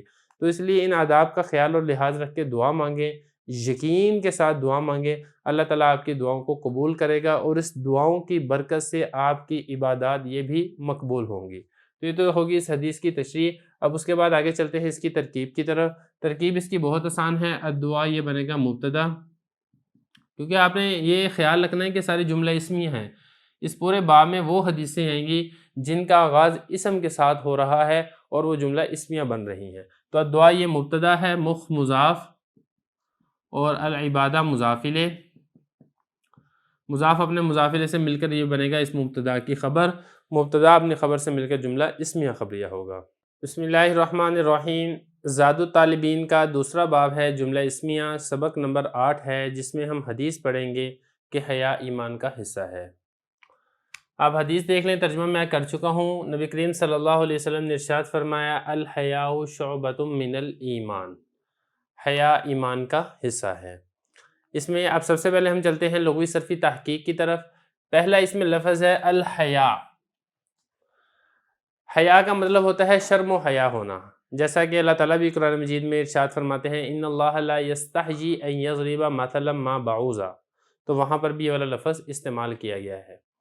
اور دوسرا اس میں لفظ ہے شعبہ۔ شعبہ کہتے ہیں فرقے کو، شاخ کو کہتے ہیں، پانی بہنے کی جگہ کو کہا جاتا ہے۔ مراد یہاں پر شاخ ہے، فرقہ ہے۔ اس کی جمع آتی ہے شعب، بھی اس کی جمع آتی ہے، اور ایک اس کی جمع آتی ہے شعاب۔ تو مطلب یہ کہ حیا ایمان کی ایک شاخ ہے، ایک لڑی ہے، ایمان کا ایک حصہ ہے۔ تو یہ تو ہوگی اس کی لغوی صرفی تحقیق۔ اب ہم چلتے ہیں اس حدیث کی تشریح کی طرف۔ دیکھیں حیا کی تعریف ابو علی دقاق رحمہ اللہ تعالیٰ فرماتے ہیں کہ حیا یہ اس کیفیت کا نام ہے جو آقا کے سامنے درخواست کرنے سے، طلب کرنے سے انسان کو روکے رکھتا ہے۔ شرم و حیا کی وجہ سے انسان اپنے آقا سے ایک چیز نہیں مانگتا، اس کو حیا کہا جاتا ہے۔ جبکہ حضرت جنید بغدادی رحمہ اللہ تعالیٰ سے کسی نے حیا کے بارے میں سوال کیا تو آپ نے فرمایا کہ اللہ کی بے شمار نعمتوں کو اور اپنی کوتاہیوں کو دیکھ کر نفس میں جو حالت پیدا ہوتی ہے اس کو حیا کہتے ہیں۔ حیا کو ایمان کا حصہ بیان کیا گیا ہے کیونکہ حیا کی وجہ سے انسان بہت سے گناہوں سے، زنا سے، چوری سے، گالم گلوچ وغیرہ سے بچ جاتا ہے۔ اسی وجہ سے علماء نے کہا ہے کہ اگر حرام کام ہے تو حیا کرنا یہ واجب ہے، اگر مکروہ کام ہے تو حیا کرنا یہ مستحب ہے، اور جس میں حیا نہیں ہے اس کو پاگل اور بے وقوف تو کہا جائے گا لیکن اس کو عقل مند اور دانا نہیں کہا جا سکتا۔ تو یہ تو ہوگی حیا سے متعلق۔ آگے ایک چیز اور سمجھیں کہ یہ جو شعبتن میں یہ جو تنوین ہے، یہ تنوین تعظیم کے لیے ہے۔ تنوین تعظیم کا مطلب بڑا ہونا بتانے کے لیے ہے کہ حیا ایمان کا بہت بڑا حصہ ہے، چھوٹا حصہ ایمان کا نہیں ہے۔ تو یہاں پر ایک سوال یہ پیدا ہوتا ہے کہ ایمان کے تو اور بھی بہت سے حصے ہیں، تو خاص طور پر حیا کا ذکر کیوں کیا گیا؟ تو اس کا جواب یہ دیا گیا کہ دیکھیں حیا ہی ایسی چیز ہے جس کی وجہ سے انسان دنیا اور آخرت کا ہر نیک کام کرتا ہے اور ہر برائی سے وہ بچتا ہے۔ یعنی تمام امور کے کاموں کے لیے انسان کے اندر حیا اور شرم کا ہونا یہ ضروری ہے، اس لیے خاص طور پر اس کا ذکر کیا گیا۔ علامہ انور شاہ کشمیری رحمہ اللہ تعالیٰ فرماتے ہیں کہ حیا کو خاص طور پر بیان کرنے کی وجہ یہ امر طبی ہے، انسان کی طبیعت کے اندر یہ والی چیز ہوتی ہے، عام طور پر اس کی طرف ذہن نہیں جاتا، اس لیے اس کا بھی بتا دیا گیا کہ اگر انسان کے اندر شرم و حیا ہے تو یہ اس کے ایمان کی علامت ہے، یہ اس کے ایمان میں سے ہے۔ تو یہ اس حدیث کا ترجمہ تھا۔ تو انسان کو با حیا ہونا چاہیے، انسان کو بے شرم اور بے حیا نہیں ہونا چاہیے، بڑوں کا لحاظ کر لینا چاہیے، بڑوں کا ادب کر لینا چاہیے۔ بعض لوگ ہوتے ہیں وہ بہت منہ پھٹ ہوتے ہیں، وہ کہتے ہیں کہ جی ہم تو بڑے صاف گو ہیں، وہ جو بات ہوتی ہے وہ سیدھی کی سیدھی منہ کے اوپر مارتے ہیں۔ ایسا نہیں ہونا چاہیے، دوسرے بندے کا خیال کرنا چاہیے، دوسرے بندے کا لحاظ کرنا چاہیے، بڑے بندے کی خاص طور پہ انسان کو شرم و حیا کرنی چاہیے۔ یہی ایمان کا تقاضا ہے اور یہی اخلاقیات کی بھی نشانی ہے۔ یہ حدیث کی تشریح ہم نے کر لی ہے، اب چلتے ہیں اس کی ترکیب کی طرف۔ الحیا یہ بنے گا مبتدا، اور یہ شعبہ یہ بنے گا موصوف، اور کائنتن اس کی بنے گی صفت، جو کہ من حرف جر ایمان مجرور جار مجرور مل کر آپ اس کو کائنتن کے متعلق کریں، جو کہ محذوف ہے، چونکہ اس کا متعلق لفظوں میں موجود نہیں ہے اس لیے محذوف آپ نکال لیں، اور یہ پھر جملہ ہو کر اس موصوف کی صفت بنے گا۔ موصوف اپنی صفت سے مل کر پھر پیچھے الحیا مبتدا کی خبر بنے گا، مبتدا اپنی خبر سے مل کر جملہ اسمیہ خبریہ ہوگا۔ بسم اللہ الرحمن الرحیم۔ زاد الطالبین کا دوسرا باب ہے جملہ اسمیہ، سبق نمبر 9 ہے، جس میں ہم حدیث پڑھیں گے کہ آدمی کا حشر محبوب کے ساتھ ہی ہوتا ہے۔ نبی کریم صلی اللہ علیہ وسلم نے ارشاد فرمایا المرء مع من احبہ، آدمی اسی کے ساتھ ہوگا جس کے ساتھ وہ محبت رکھتا ہے، جس کے ساتھ وہ محبت کرتا ہے۔ اس میں آپ سب سے پہلے لغوی صرفی تحقیق دیکھ لیں۔ پہلا لفظ ہے المرء۔ المرء یہ مرد کو کہتے ہیں، اس کی ضد آتی ہے امرأۃن۔ قرآن مجید میں بھی یہ لفظ استعمال ہوا ہے، یوم یفر المرء من اخیہ۔ اس کے بعد آگے مع یہ بھی حرف ہے، معنی اسم موصول ہے، آگے ہے احبہ۔ احبہ یہ باب افعال سے واحد مذکر غائب فعل ماضی معلوم کا صیغہ ہے، اصل میں احبابہ تھا، مطلب محبت کرنا۔ قرآن مجید میں بھی یہ باب افعال سے استعمال ہوا ہے، انی لا احب العافلین۔ حضرت ابراہیم علیہ السلام کے متعلق اللہ تعالیٰ نے ذکر کیا ہے کہ انہوں نے یہ کہا تھا کہ میں عافلین سے محبت نہیں کرتا۔ تو یہ تو ہوگی اس کی لغوی صرفی تحقیق۔ اب آگے چلتے ہیں اس کی تشریح کی طرف۔ ملا علی قاری رحمہ اللہ تعالیٰ فرماتے ہیں کہ حدیث کا معنی عام ہے کہ آدمی اچھے آدمی سے محبت رکھے تو قیامت میں اسی کے ساتھ ہوگا، اور اگر کسی فاسق گناہ گار فاجر آدمی سے محبت رکھے تو قیامت میں بھی وہ اسی کے ساتھ ہوگا۔ اس کی تائید ایک اور حدیث سے بھی ہوتی ہے۔ حدیث میں آپ صلی اللہ علیہ وسلم نے ارشاد فرمایا المرء علی دین خلیلہ، کہ آدمی اپنے دوست کے مذہب پر ہوتا ہے۔ اس حدیث کا ایک خاص پس منظر بھی ہے جس کو سمجھنا یہ بہت ضروری ہے۔ بخاری شریف میں صحابہ کرام رضی اللہ عنہم کی ایک بڑی جماعت سے یہ مضمون نقل کیا گیا ہے کہ آپ صلی اللہ علیہ وسلم سے سوال کیا گیا، ایک آدمی کسی سے محبت تو رکھتا ہے لیکن اس جیسے اعمال نہیں کرتا، تو آپ صلی اللہ علیہ وسلم نے اس وقت یہ والی حدیث ارشاد فرمائی تھی المرء مع من احبہ، کہ محشر میں قیامت میں ہر شخص اسی کے ساتھ ہوگا جس سے وہ دنیا میں محبت رکھتا تھا۔ حضرت انس رضی اللہ عنہ فرماتے ہیں کہ صحابہ کرام کو دنیا میں کسی چیز سے اتنی خوشی نہیں ہوئی جتنی اس حدیث کو سننے کے بعد ہوئی ہے، کیونکہ ظاہر بات ہے صحابہ کرام رضی اللہ عنہ کو سب سے زیادہ محبت حضور اکرم صلی اللہ علیہ وسلم کے ساتھ تھی۔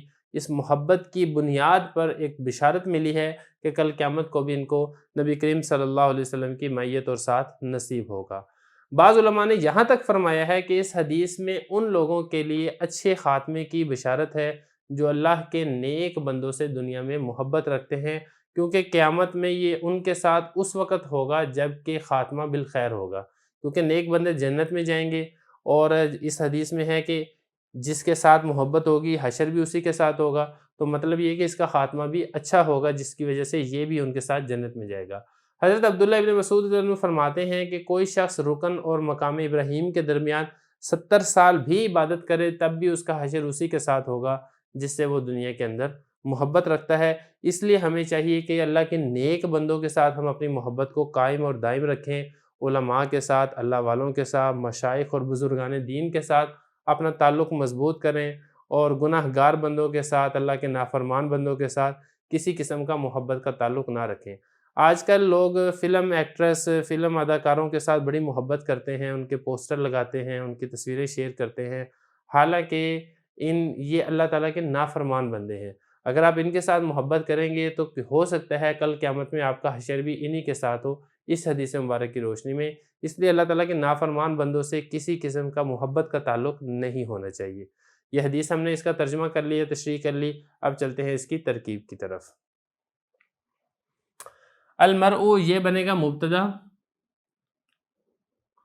اور مع یہ مضاف ہے، من اسم موصول، احبہ فعل، ہوا ضمیر اس میں فاعل بنے گی، فعل فاعل مل کر جملہ فعلیہ خبریہ ہو کر من موصول کا صلہ، موصول اپنے صلہ سے مل کر پھر یہ بنے گا مع کے لیے مضاف الیہ، اور مع مضاف اپنے مضاف الیہ سے مل کر پھر یہ ظرف مستقر بنے گا فعل محذوف کا، وہ پھر پورا جملہ ہو کر پھر یہ بنے گا المرء مبتدا کی خبر، مبتدا اپنے خبر سے مل کر جملہ اسمیہ خبریہ ہوگا۔ بسم اللہ الرحمن الرحیم۔ زاد الطالبین کا دوسرا باب ہے، جملہ اسمیہ، سبق نمبر 10 ہے۔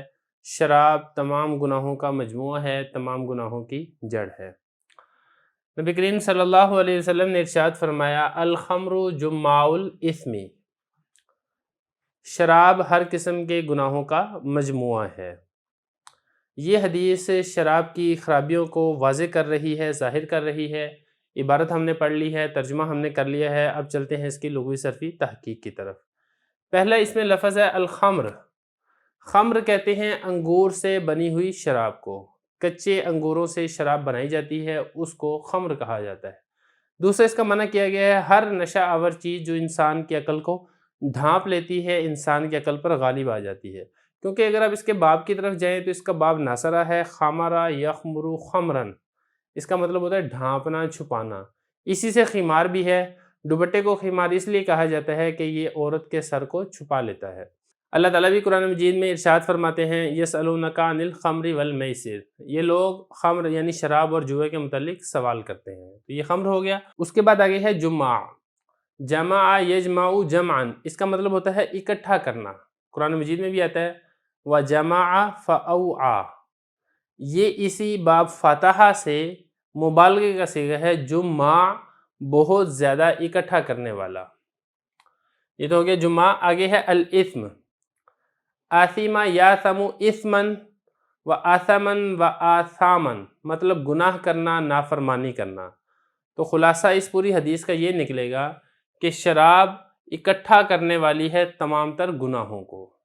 یہ تو ہوگی اس کی لغوی صرفی تحقیق۔ اب چلتے ہیں اس کی تشریح کی طرف۔ اس حدیث کی تشریح میں محدثین فرماتے ہیں کہ شراب پینے کے بعد انسان کے عقل و حواس اس کے قبضے میں نہیں رہتے، تو وہ بہت سے ایسے گناہوں کا بھی ارتکاب کر لیتا ہے جو اسے معلوم بھی نہیں ہوتا، جیسا کہ ایک دوسری روایت میں بھی آتا ہے کہ شراب بے حیائی کی جڑ ہے۔ بڑے گناہوں میں سے ایک بہت بڑا گناہ ہے، جس نے شراب پی تو گویا اس نے اپنی ماں، خالہ، پھوپھی کے ساتھ ہم بستری کی، تو نوبت یہاں تک بھی آ جاتی ہے۔ ایک واقعہ بڑا مشہور ہے جو ذکر کیا جاتا ہے۔ ایک عورت ایک مرد کو بہلا پھسلا کر لے کر آئی اور اس کے سامنے 3 چیزیں رکھی ہیں۔ ایک اس کو یہ کہا کہ یا تم مجھ سے زنا کر لو، دوسرے نمبر پر ایک بچہ تھا، کہا اس کو قتل کر دو، تیسرے نمبر پر شراب تھی، اس کو کہا یا پھر تم شراب پی لو، ان تینوں میں سے تمہیں ایک کام کرنا پڑے گا۔ تو اس نے سوچا کہ ان میں سب سے جو کم کام ہے وہ شراب پینا ہے، شراب میں پی لیتا ہوں۔ لیکن جب اس نے شراب پی تو اس شراب کے نشے میں دھت ہو کر اس نے لڑکے کو بھی قتل کیا اور اس عورت سے بھی اس نے زنا کاری کی۔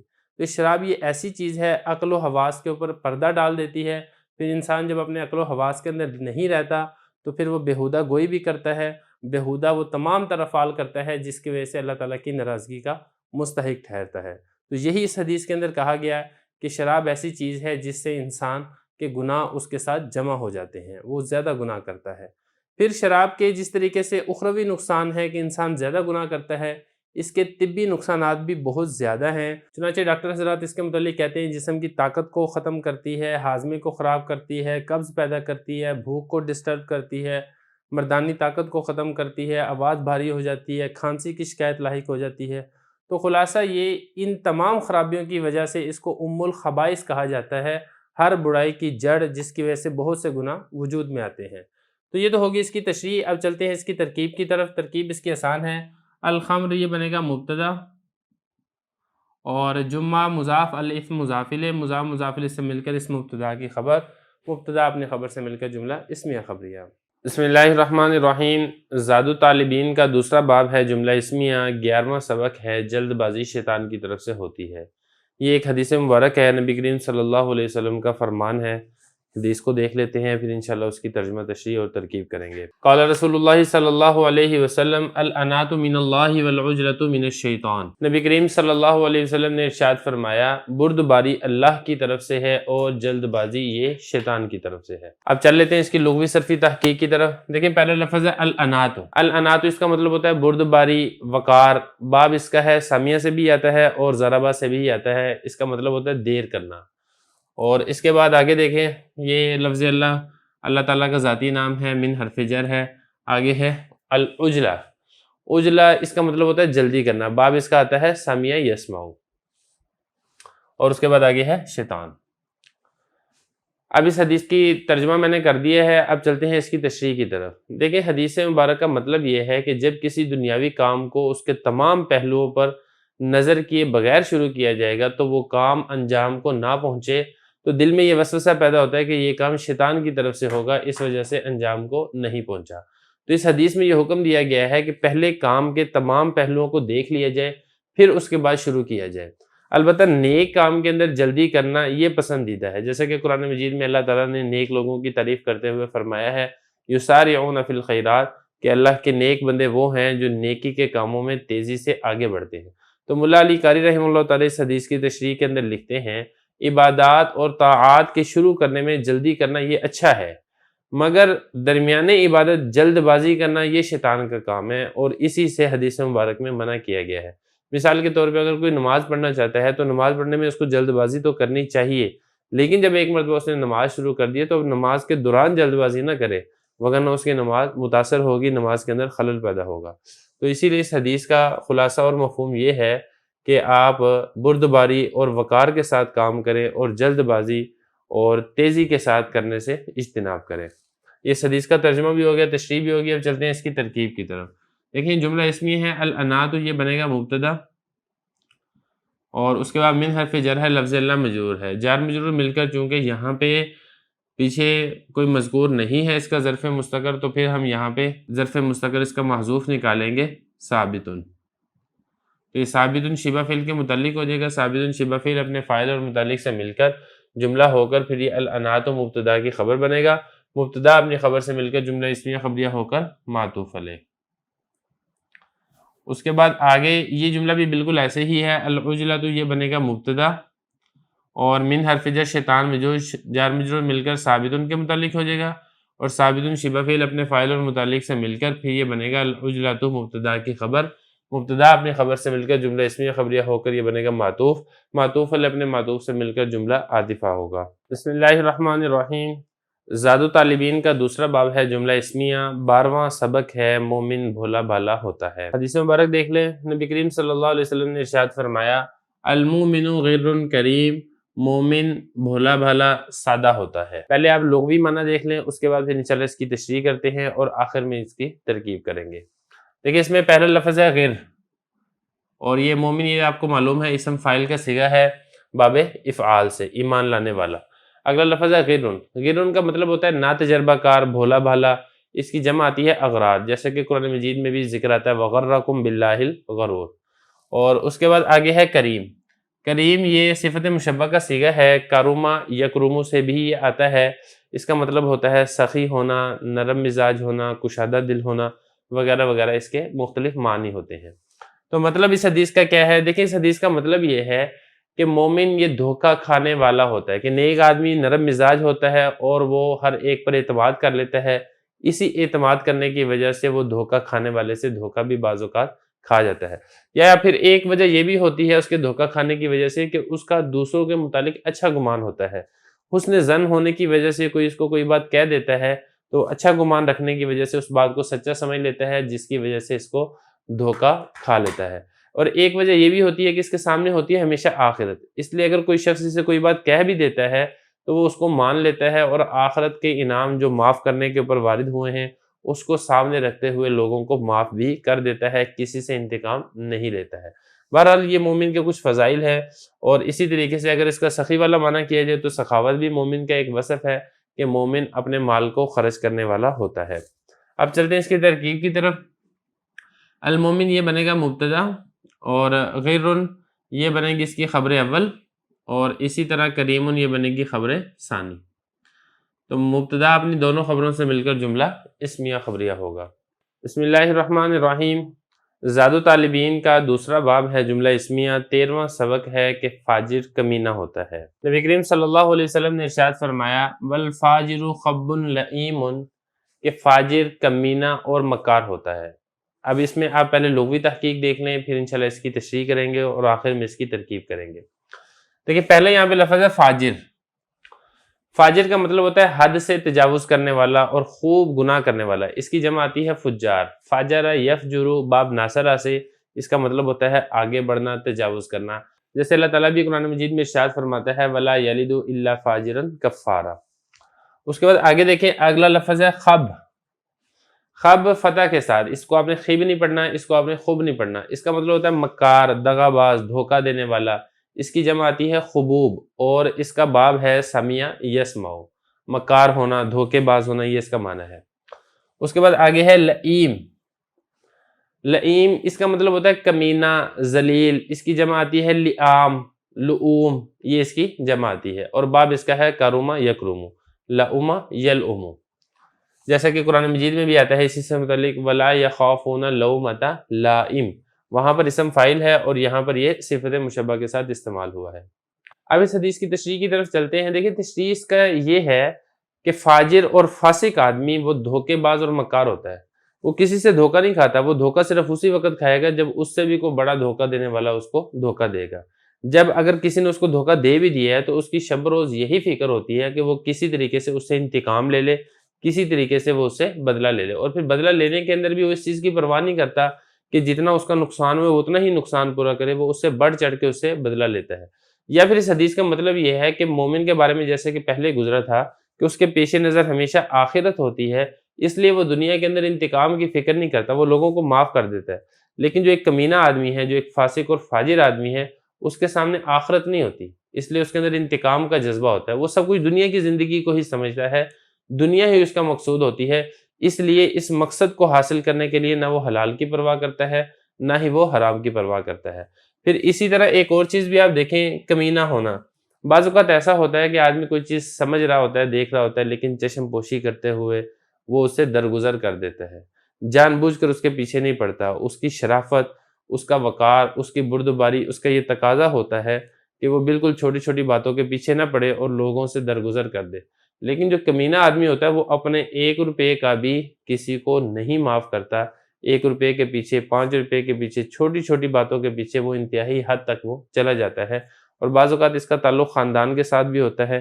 ایک اچھے اور اونچے خاندان کا جو شخص ہے اس کے اندر اچھی صفات پائی جاتی ہیں، اور جو نیچ اور کم درجے کا خاندان ہوتا ہے اس سے کوئی رہنے والا ہو، اس کا کوئی تعلق والا ہو، تو اس کے اندر بری صفات اس طریقے کی زیادہ ہوتی ہیں۔ تو یہ اس حدیث کا مطلب، ترجمہ اور تشریح ہو گئی ہے۔ اب چلتے ہیں اس کی ترکیب کی طرف۔ واو اس کا حرف عطف ہے، اس کا تعلق پچھلی حدیث کے ساتھ ہوگا، المومن غیر کریم کے ساتھ، اور فاجر یہ بنے گا مبتدا، اور خب یہ بنے گا اس کی خبر اول، اور یہ لئیم بنے گا اس کی خبر ثانی۔ مبتدا اپنی دونوں خبروں سے مل کر جملہ اسمیہ خبریہ ہوگا۔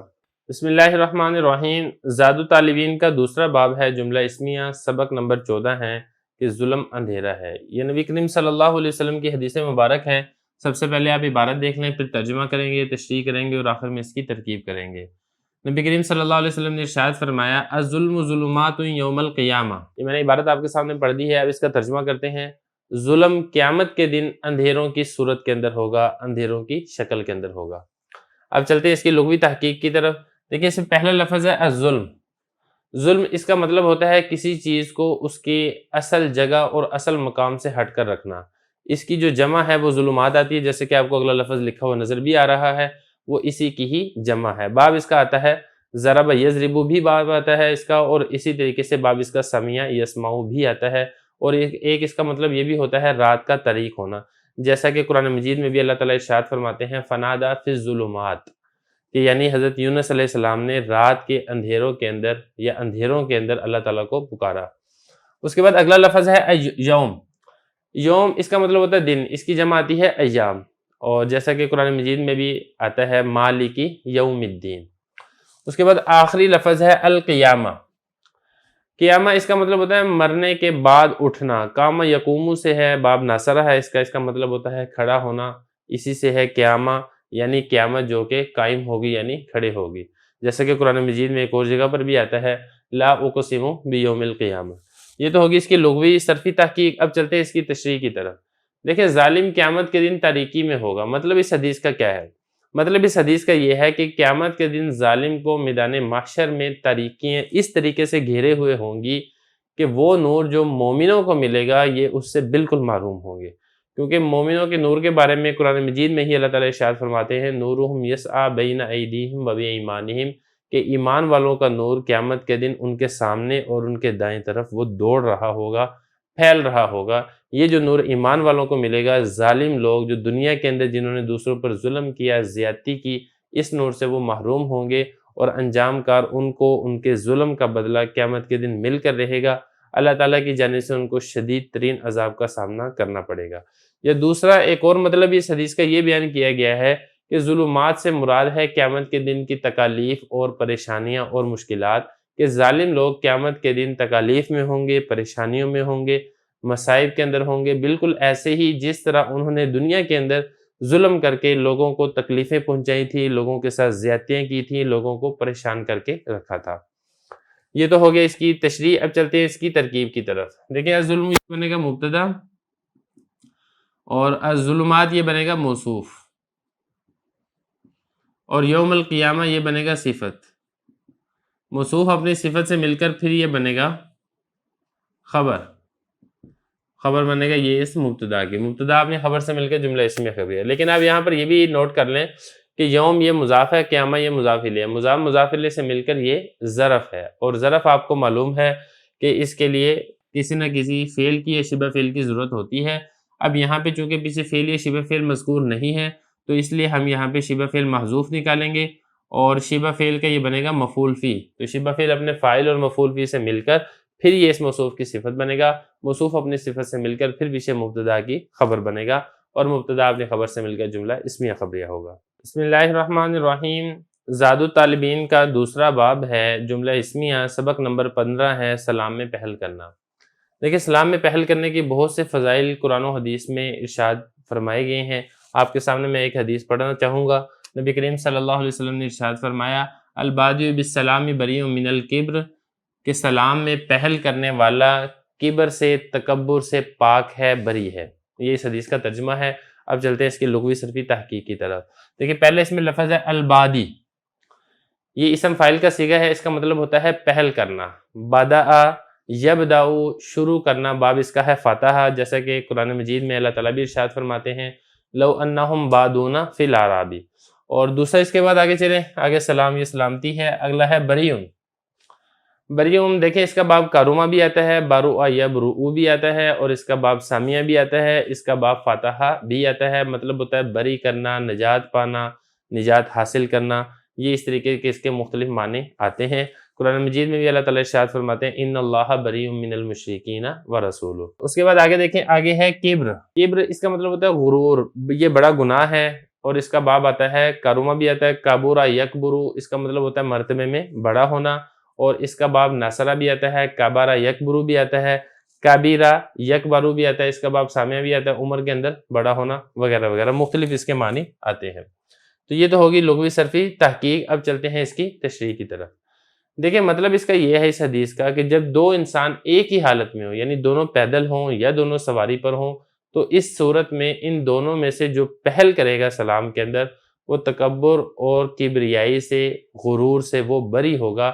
اللہ تعالیٰ اس کے دل سے بڑائی کو نکال دے گا۔ اب یہاں پہ ضروری ہے کہ ہم تکبر کی تعریف سمجھ لیں کہ تکبر کہتے کس کو ہیں۔ دیکھیں تکبر یہ ہے کہ لوگوں کو حقیر سمجھے اور اپنے آپ کو لوگوں سے اچھا اور بہتر سمجھے، اور خود کو جن کمالات کا حامل سمجھتا ہے دوسروں کو اس کا اہل نہ سمجھے۔ ایسا شخص جس کے اندر تکبر ہوتا ہے وہ دوسرے کی پرواہ نہیں کرتا، دوسرے کو کسی خاطر میں نہیں لاتا، دوسرے کو سلام کرنے کے اندر اپنی توہین سمجھتا ہے، دوسرے کی خدمت کرنے کے اندر اس کو عار محسوس ہوتا ہے، دوسرے کا استقبال کرنے کے لیے وہ کھڑا نہیں ہوتا، اس کے دل کا تکبر اس بات کی اس کو اجازت نہیں دیتا۔ اور یہ تکبر ایسی چیز ہے جس کی مذمت متعدد آیات اور متعدد احادیث کے اندر آئی ہے۔ مثال کے طور پہ ایک جگہ پہ نبی کریم صلی اللہ علیہ وسلم نے ارشاد فرمایا کہ جس شخص کے دل میں ایک رائی کے دانہ کے برابر بھی تکبر ہوگا وہ جنت کے اندر داخل نہ ہوگا۔ تو اس حدیث کے اندر تکبر سے نجات حاصل کرنے کا ایک بہت آسان طریقہ ارشاد فرمایا گیا ہے کہ تم سلام میں پہل کرنے کو اختیار کر لو۔ اس کا فائدہ تمہیں یہ ہوگا کہ تمہارے دل میں اگر تکبر ہے بھی تو اللہ تعالیٰ اس تکبر سے تمہیں نجات عطا کرے گا۔ اب چلتے ہیں اس کی ترکیب کی طرف۔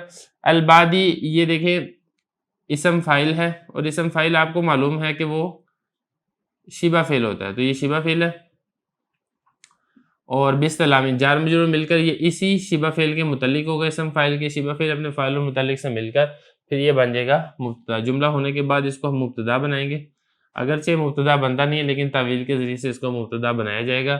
اس کے بعد آگے دیکھیں بریون، یہ صفت مشبہ ہے اور یہ بھی شبہ فعل ہوتا ہے، اور اس کے بعد یہ من حرف جر ہے، کبر مجرور ہے، جار مجرور مل کر اسی شبہ فعل کے متعلق ہوگا۔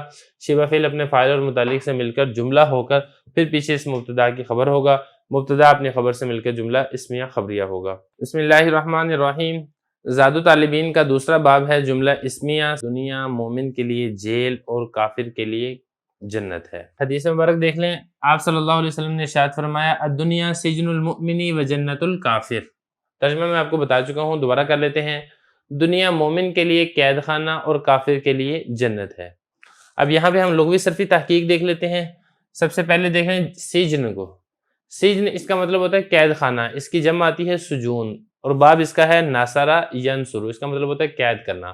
قرآن مجید میں بھی آتا ہے اذ اخرجنی من السجن، وہاں پر بھی اسی قید خانے کے لفظ کے لیے استعمال کیا گیا ہے۔ تو قید خانہ کر لیں آپ اس کا ترجمہ جیل کر لیں، دونوں طرح یہ درست ہے۔ اس کے بعد آگے دیکھیں جنت۔ جنت یہ کہتے ہیں باغ کو، جنت کو بھی جنت اس لیے کہا جاتا ہے کیونکہ وہ بھی ایک بہت بڑا باغ ہے، اور اس کی جمع آتی ہے جنات، اس کی جمع آتی ہے جنان۔ علماء اہل لغت نے لکھا ہے کہ جس کلمے کے اندر جیم اور نون کا مادہ ہوگا اس میں چھپنے کا معنی ضرور ہوگا۔ مثال کے طور پہ جنین، ماں کے پیٹ میں جو بچہ ہوتا ہے اس کو جنین کہا جاتا ہے۔ اسی طرح جنون دیوانہ، اسی طرح جن، وہ بھی چونکہ چھپا ہوا ہوتا ہے اس لیے اس کو بھی جن کہا جاتا ہے۔ اس کے بعد آخری لفظ ہے وہ دیکھ لیں کافر۔ کافر کا مطلب ہوتا ہے انکار کرنے والا، یعنی اللہ تعالیٰ کی نعمتوں کا انکار کرنے والا۔ باب ہے اس کا کفر یکفر ناصر ینصر، چھپانے والا۔ تو چونکہ وہ بھی اپنے دل کے اندر کفر کو چھپاتا ہے تو اس لیے اس کو کافر کہا جاتا ہے، یہ اس لیے کہ اللہ تعالیٰ کی نعمتوں کو وہ چھپاتا ہے، اس لیے بھی اس کو کافر کہا جاتا ہے۔ اب چلتے ہیں اس کی تشریح کی طرف۔ اس حدیث کا مطلب کیا ہے؟ مومن کے لیے قید خانہ ہے، کیا مطلب ہے اس کا؟ دیکھیں، مومن کے لیے دنیا کی جو زندگی ہے وہ قید خانے اور جیل کی طرح ہے۔ جس طرح قیدی دنیا اپنے جیل کے اندر آزادی اور اپنی مرضی سے زندگی نہیں گزار سکتا، اسی طرح ایک مومن بھی جب دنیا میں آتا ہے اور دنیا میں اپنی زندگی گزارتا ہے تو وہ اپنی مرضی سے زندگی نہیں گزارتا، بلکہ ہر معاملہ میں اللہ تعالیٰ کے حکم کو سامنے رکھتا ہے اور پھر اس معاملے میں اسی طرز اور اسی طریقے پر زندگی گزارتا ہے جیسے کہ اللہ تعالیٰ نے اس کو حکم دیا ہوتا ہے۔ تو ایک اس کا مطلب یہ ہے۔ دوسرا اس کا مطلب یہ ہے کہ جس طرح قیدی کا جیل میں دل نہیں لگتا اور وہ اس کو اپنا گھر نہیں سمجھتا، اسی طرح جو مومن ہے وہ بھی اس دنیا میں اس کا بھی دل نہیں لگتا اور وہ اس دنیا کو بھی اپنا گھر نہیں سمجھتا۔ یہ ایک اور مطلب یہ بھی بیان کیا گیا ہے کہ بعض علماء نے یہ بھی کہا کہ مومن جب جنت کے اندر جائے گا اور وہاں پہ نعمتیں، آسائش اور آرام دیکھے گا تو اس وقت اس کو دنیا کی زندگی جو پیچھے گزار کر آئے گا وہ اس کو جیل کی طرح محسوس ہوگی۔ اب اس کے بعد اگلا اس جملہ ہے جنت الکافر۔ کافر کے لیے جنت ہے، اس کا کیا مطلب ہے؟ دیکھیں، کافر کے لیے جو اخروی جنت ہے وہ تو ہے ہی نہیں، آخرت میں اس کے لیے دوزخ اس کا مقدر ہے، دنیا کی زندگی ہی اس کے لیے جنت ہے۔ دنیا میں کافر آزاد ہو کر زندگی گزارتا ہے، وہ اللہ تعالیٰ کے کسی قاعدے، کسی کلیے، کسی قانون کا پابند نہیں ہوتا، وہ جب چاہتا ہے جیسے چاہتا ہے کھاتا ہے، نہ حلال دیکھتا ہے نہ حرام دیکھتا ہے۔ اسی طریقے سے جب وہ معاملات کرتا ہے تو تب بھی نہ حلال دیکھتا ہے نہ حرام دیکھتا ہے۔ اسی طرح جب وہ اپنی شادی کی زندگی گزارتا ہے تو اس وقت بھی اس کو شادی کرنے کی باقاعدہ ضرورت نہیں ہوتی، وہ اس کے بغیر بھی وہ شادی والی زندگی گزار لیتا ہے۔ مطلب یہ کہ کافر کا مقصد صرف دنیا کی زندگی ہوتی ہے اور دنیا کی لذت، دنیا کی شہوت، اسی کو جمع کرنے کے اندر وہ اتنا منہمک ہوتا ہے کہ وہ اسی دنیا کو ہی نعمت اور جنت سمجھنے لگتا ہے۔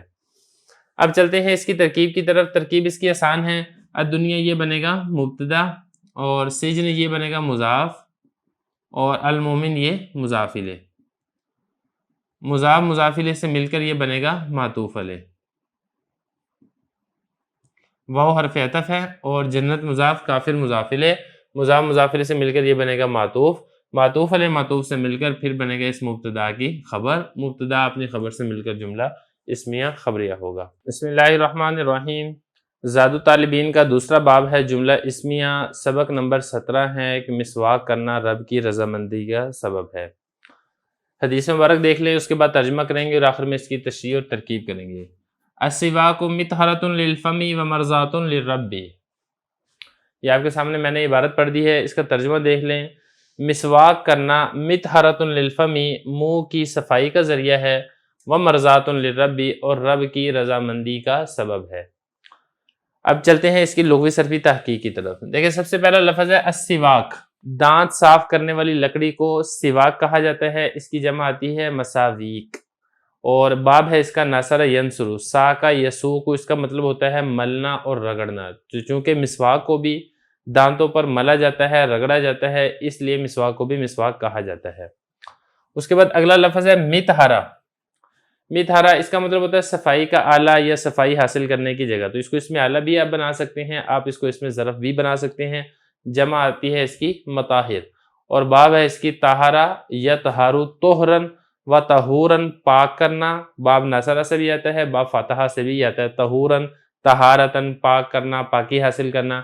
قرآن مجید میں بھی اللہ تعالیٰ کا ارشاد ہے وَلَهُمْ فِيهَا أَزْوَاجٌ مُطَهَّرَةٌ، وہ بھی اسی سے طہارت سے ہی ہے۔ اس کے بعد اگلا لفظ ہے فم، اصل میں یہ ہے فوہن تھا، بعد میں اس میں تبدیلی کر کے یہ فم ہو گیا، جمع آتی ہے اس کی افواہ، فاہا یفوہ، باب ناصرہ ہے، اس کا مطلب ہوتا ہے منہ سے بولنا، منہ سے کوئی چیز نکالنا۔ قرآن مجید میں بھی آتا ہے اسی سے الیوم نختم علی افواہہم۔ اس کے بعد اگلا لفظ دیکھیں مرضات للرب، مرضات خوشنودی حاصل کرنے کی جگہ، تو یہ اصل میں اسم ظرف ہے، باب ہے اس کا سامیہ یسمع، راضیہ یرضا، رضن راضی ہونا، خوش ہونا۔ اور اس کے بعد آگے دیکھیں للرب، یہ اللہ تعالیٰ کا نام ہے، پرورش کرنے والا، اس ذات کو کہا جاتا ہے جو کسی چیز کی اس طریقے سے درجہ بدرجہ پرورش کرے اور اس کو کمال تک پہنچا دے۔ تو یہ آگے آپ کے سامنے لغوی صرفی تحقیق۔ اب چلتے ہیں اس سے حدیث کی تشریح کی طرف۔ دیکھیں 40 سے زیادہ احادیث ہیں جس میں مسواک کرنے کے روحانی اور جسمانی فائدے مذکور ہیں، علماء فرماتے ہیں کہ مسواک کرنے کے اندر 72 قسم کے فائدے ہیں۔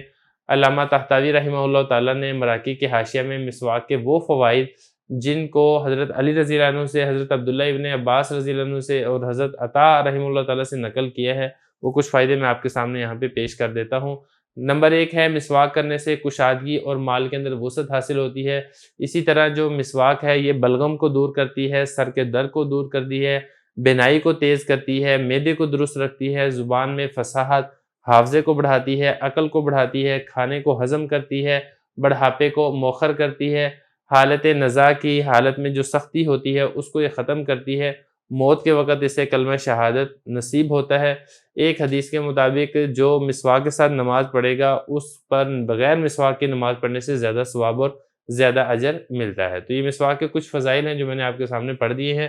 باقی ایک بہت بڑا جو فضیلت ہے وہ یہاں پر یہ ذکر کی گئی ہے، ایک تو یہ کہ آپ کے منہ کی پاکی اور صفائی حاصل ہوتی ہے آپ کو، اور دوسری بات یہ ہے جو سب سے بڑی بات ہے کہ اللہ تعالیٰ کی اس سے رضامندی حاصل ہوتی ہے، اللہ تعالیٰ مسواک کرنے والے سے راضی ہو جاتا ہے۔ اب چلتے ہیں اس کی ترکیب کی طرف۔ السواک یہ بنے گا مبتدا، اور مطہرہ یہ اس میں ظرف ہے، اس میں ہی ضمیر بنے گا اس کا فاعل، اور للفمی جار مجرور مل کر اسی اس میں ظرف کے متعلق ہوگا، تو اس میں ظرف شبہ فعل اپنے فاعل اور متعلق سے مل کر جملہ ہو کر اس مبتدا کی بنے گا خبر، مبتدا اپنی خبر سے مل کر جملہ اسمیہ خبری۔ آپ اس کو بعد میں بنائیں، پہلے آپ اس کو یہ جملہ بنا کر اس کو بنا لیں معطوف علیہ، یہ معطوف علیہ بن جائے گا۔ اس کے بعد واو حرف عطف ہے، اور مرضات یہ بھی بالکل اسی طرح اس میں ظرف ہے، اس میں ہی ضمیر اس میں بنے گی اس کا فاعل، لربی جار مجرور مل کر یہ اسی شبہ فعل کے متعلق ہوگا، شبہ فعل اپنے فاعل اور متعلق سے مل کر جملہ ہو کر معطوف، معطوف علیہ معطوف مل کر پھر پیچھے اس مبتدا کی خبر بنے گا، مبتدا اپنی خبر سے مل کر جملہ اسمیہ خبریہ ہوگا۔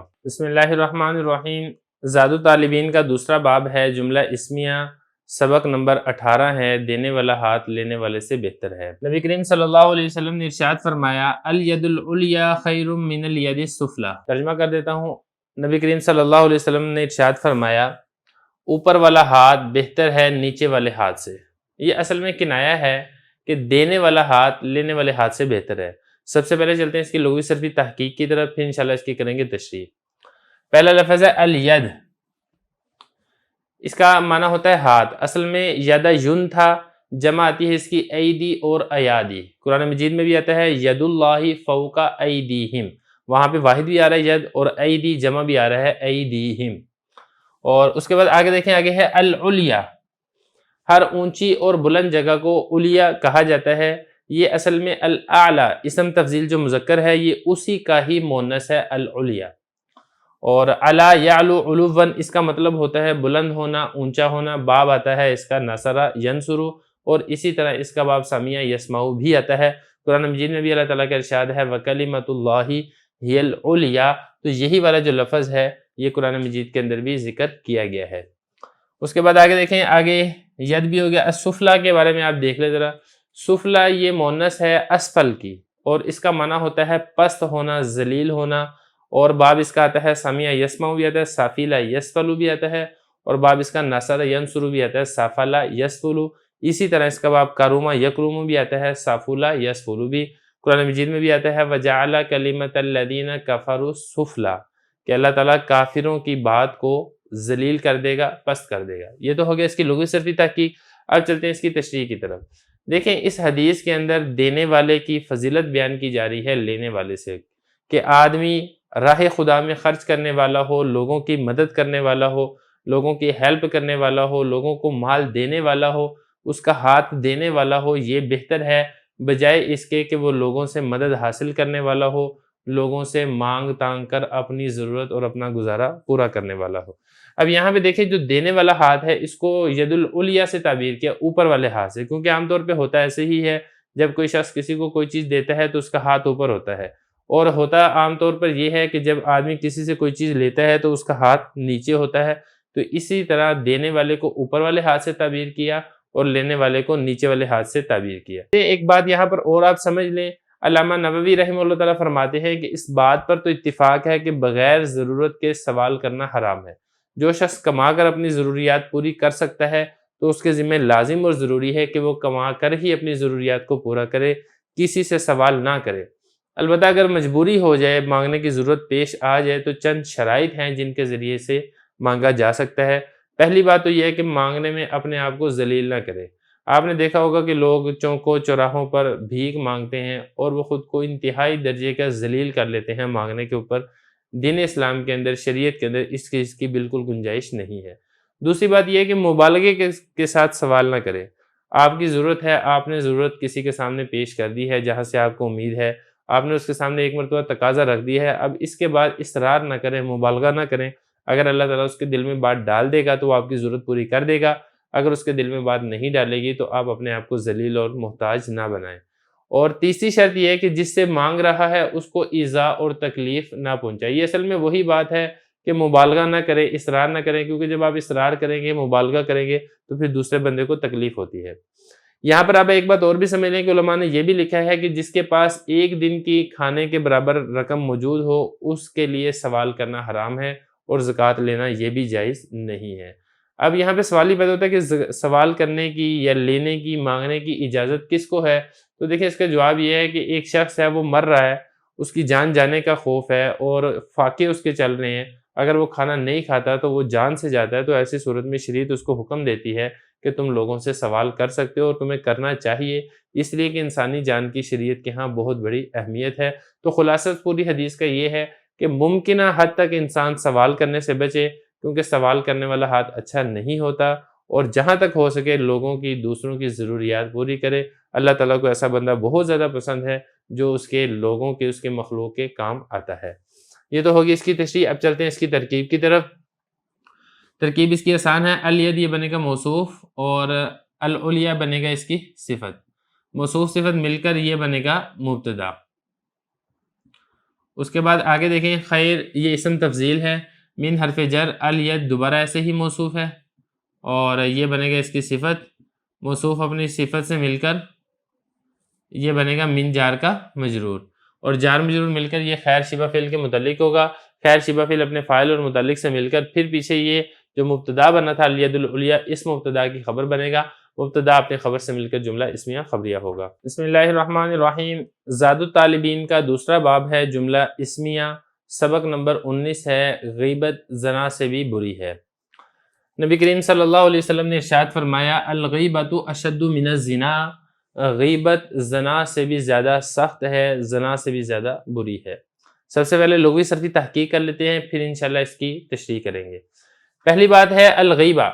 غیبہ اس کا مطلب ہوتا ہے کسی شخص کی غیر موجودگی میں اس کی برائی کرنا۔ غابہ یغیب غیبتاً و اغتابتاً، اس کا مطلب ہوتا ہے غیبت کرنا، اور اس کا مطلب یہ بھی ہوتا ہے غیر موجود ہونا، پاس موجود نہ ہونا۔ قرآن مجید میں بھی ارشاد ہے وَلَا يَغْتَبْ بَعْضُكُمْ بَعْضًا۔ اس کے بعد آگے دیکھیں، آگے ہے اشد، شدہ یشد شدتاً، اس کا مطلب ہوتا ہے سخت ہونا، یہ اسی سے ہی اسم تفضیل کا صیغہ ہے، مطلب زیادہ سخت ہونے والی چیز۔ قرآن مجید میں بھی آتا ہے وَالْفِتْنَةُ أَشَدُّ مِنَ الْقَتْلِ، فتنہ یہ قتل سے زیادہ سخت ہے، زیادہ شدید ہے۔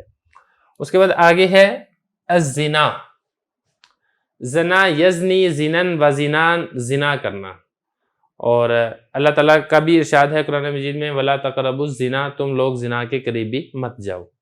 یہ تو ہوگی اس کی لغوی صرفی تحقیق۔ اب چلتے ہیں اس کی تشریح کی طرف۔ سب سے پہلی بات تو یہ ہے کہ اس حدیث کے اندر غیبت کا تذکرہ ہے، تو آپ غیبت کو سمجھ لیں۔ غیبت کسے کہتے ہیں؟ غیبت کہتے ہیں کہ کسی شخص کی غیر موجودگی میں اس کے متعلق ایسی بات کرنا کہ اگر وہ سنے تو وہ اس کو پسند نہ کرے، اور وہ بات اس شخص کے اندر موجود بھی ہو، اس کو غیبت کہا جاتا ہے۔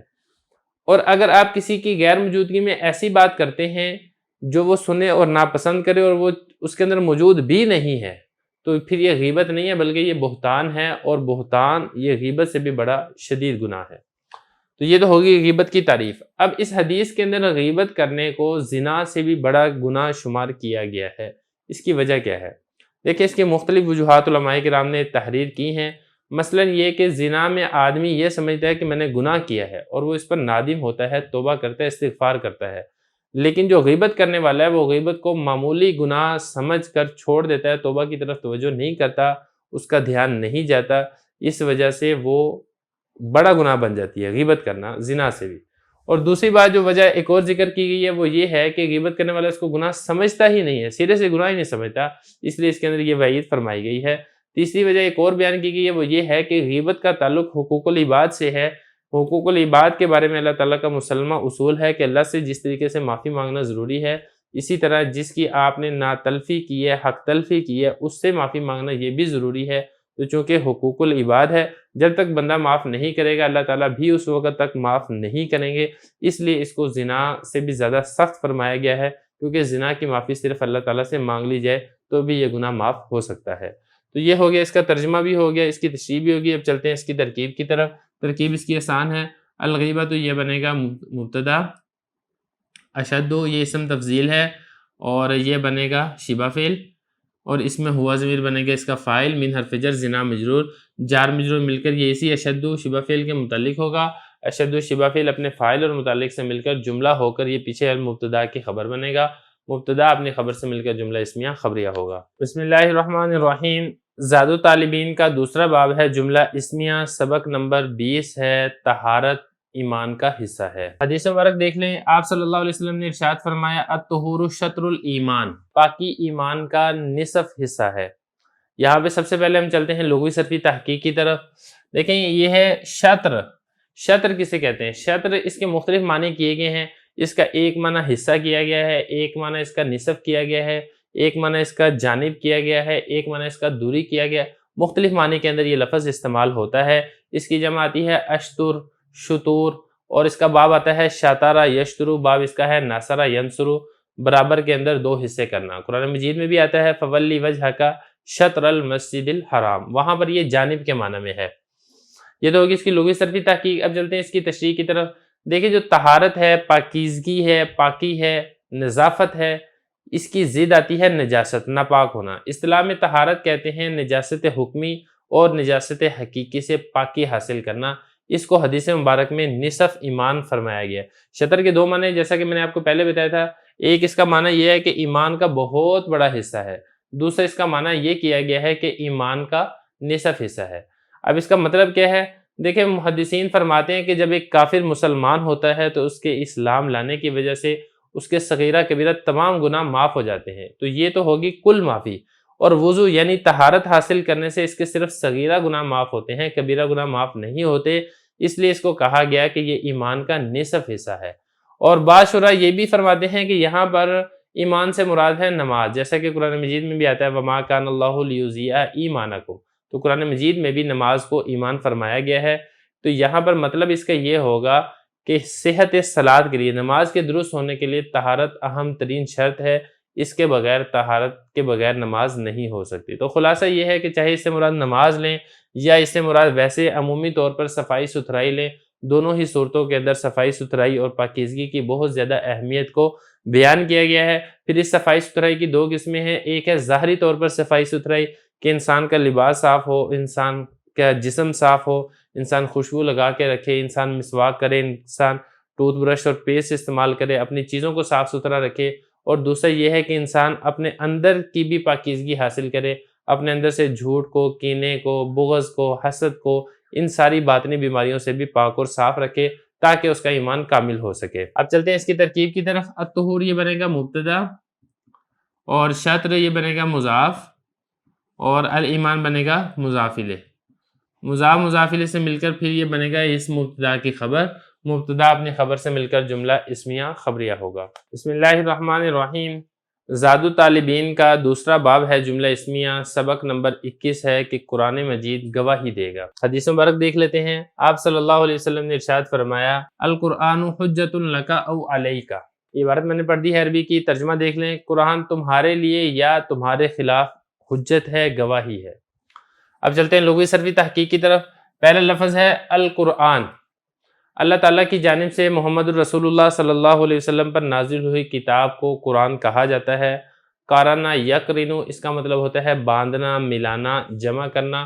تو چونکہ قرآن مجید میں بھی جو اللہ تعالیٰ کی جانب سے مضامین ہیں وہ جمع کیے گئے ہیں، اس لیے اس کو قرآن کہا جاتا ہے۔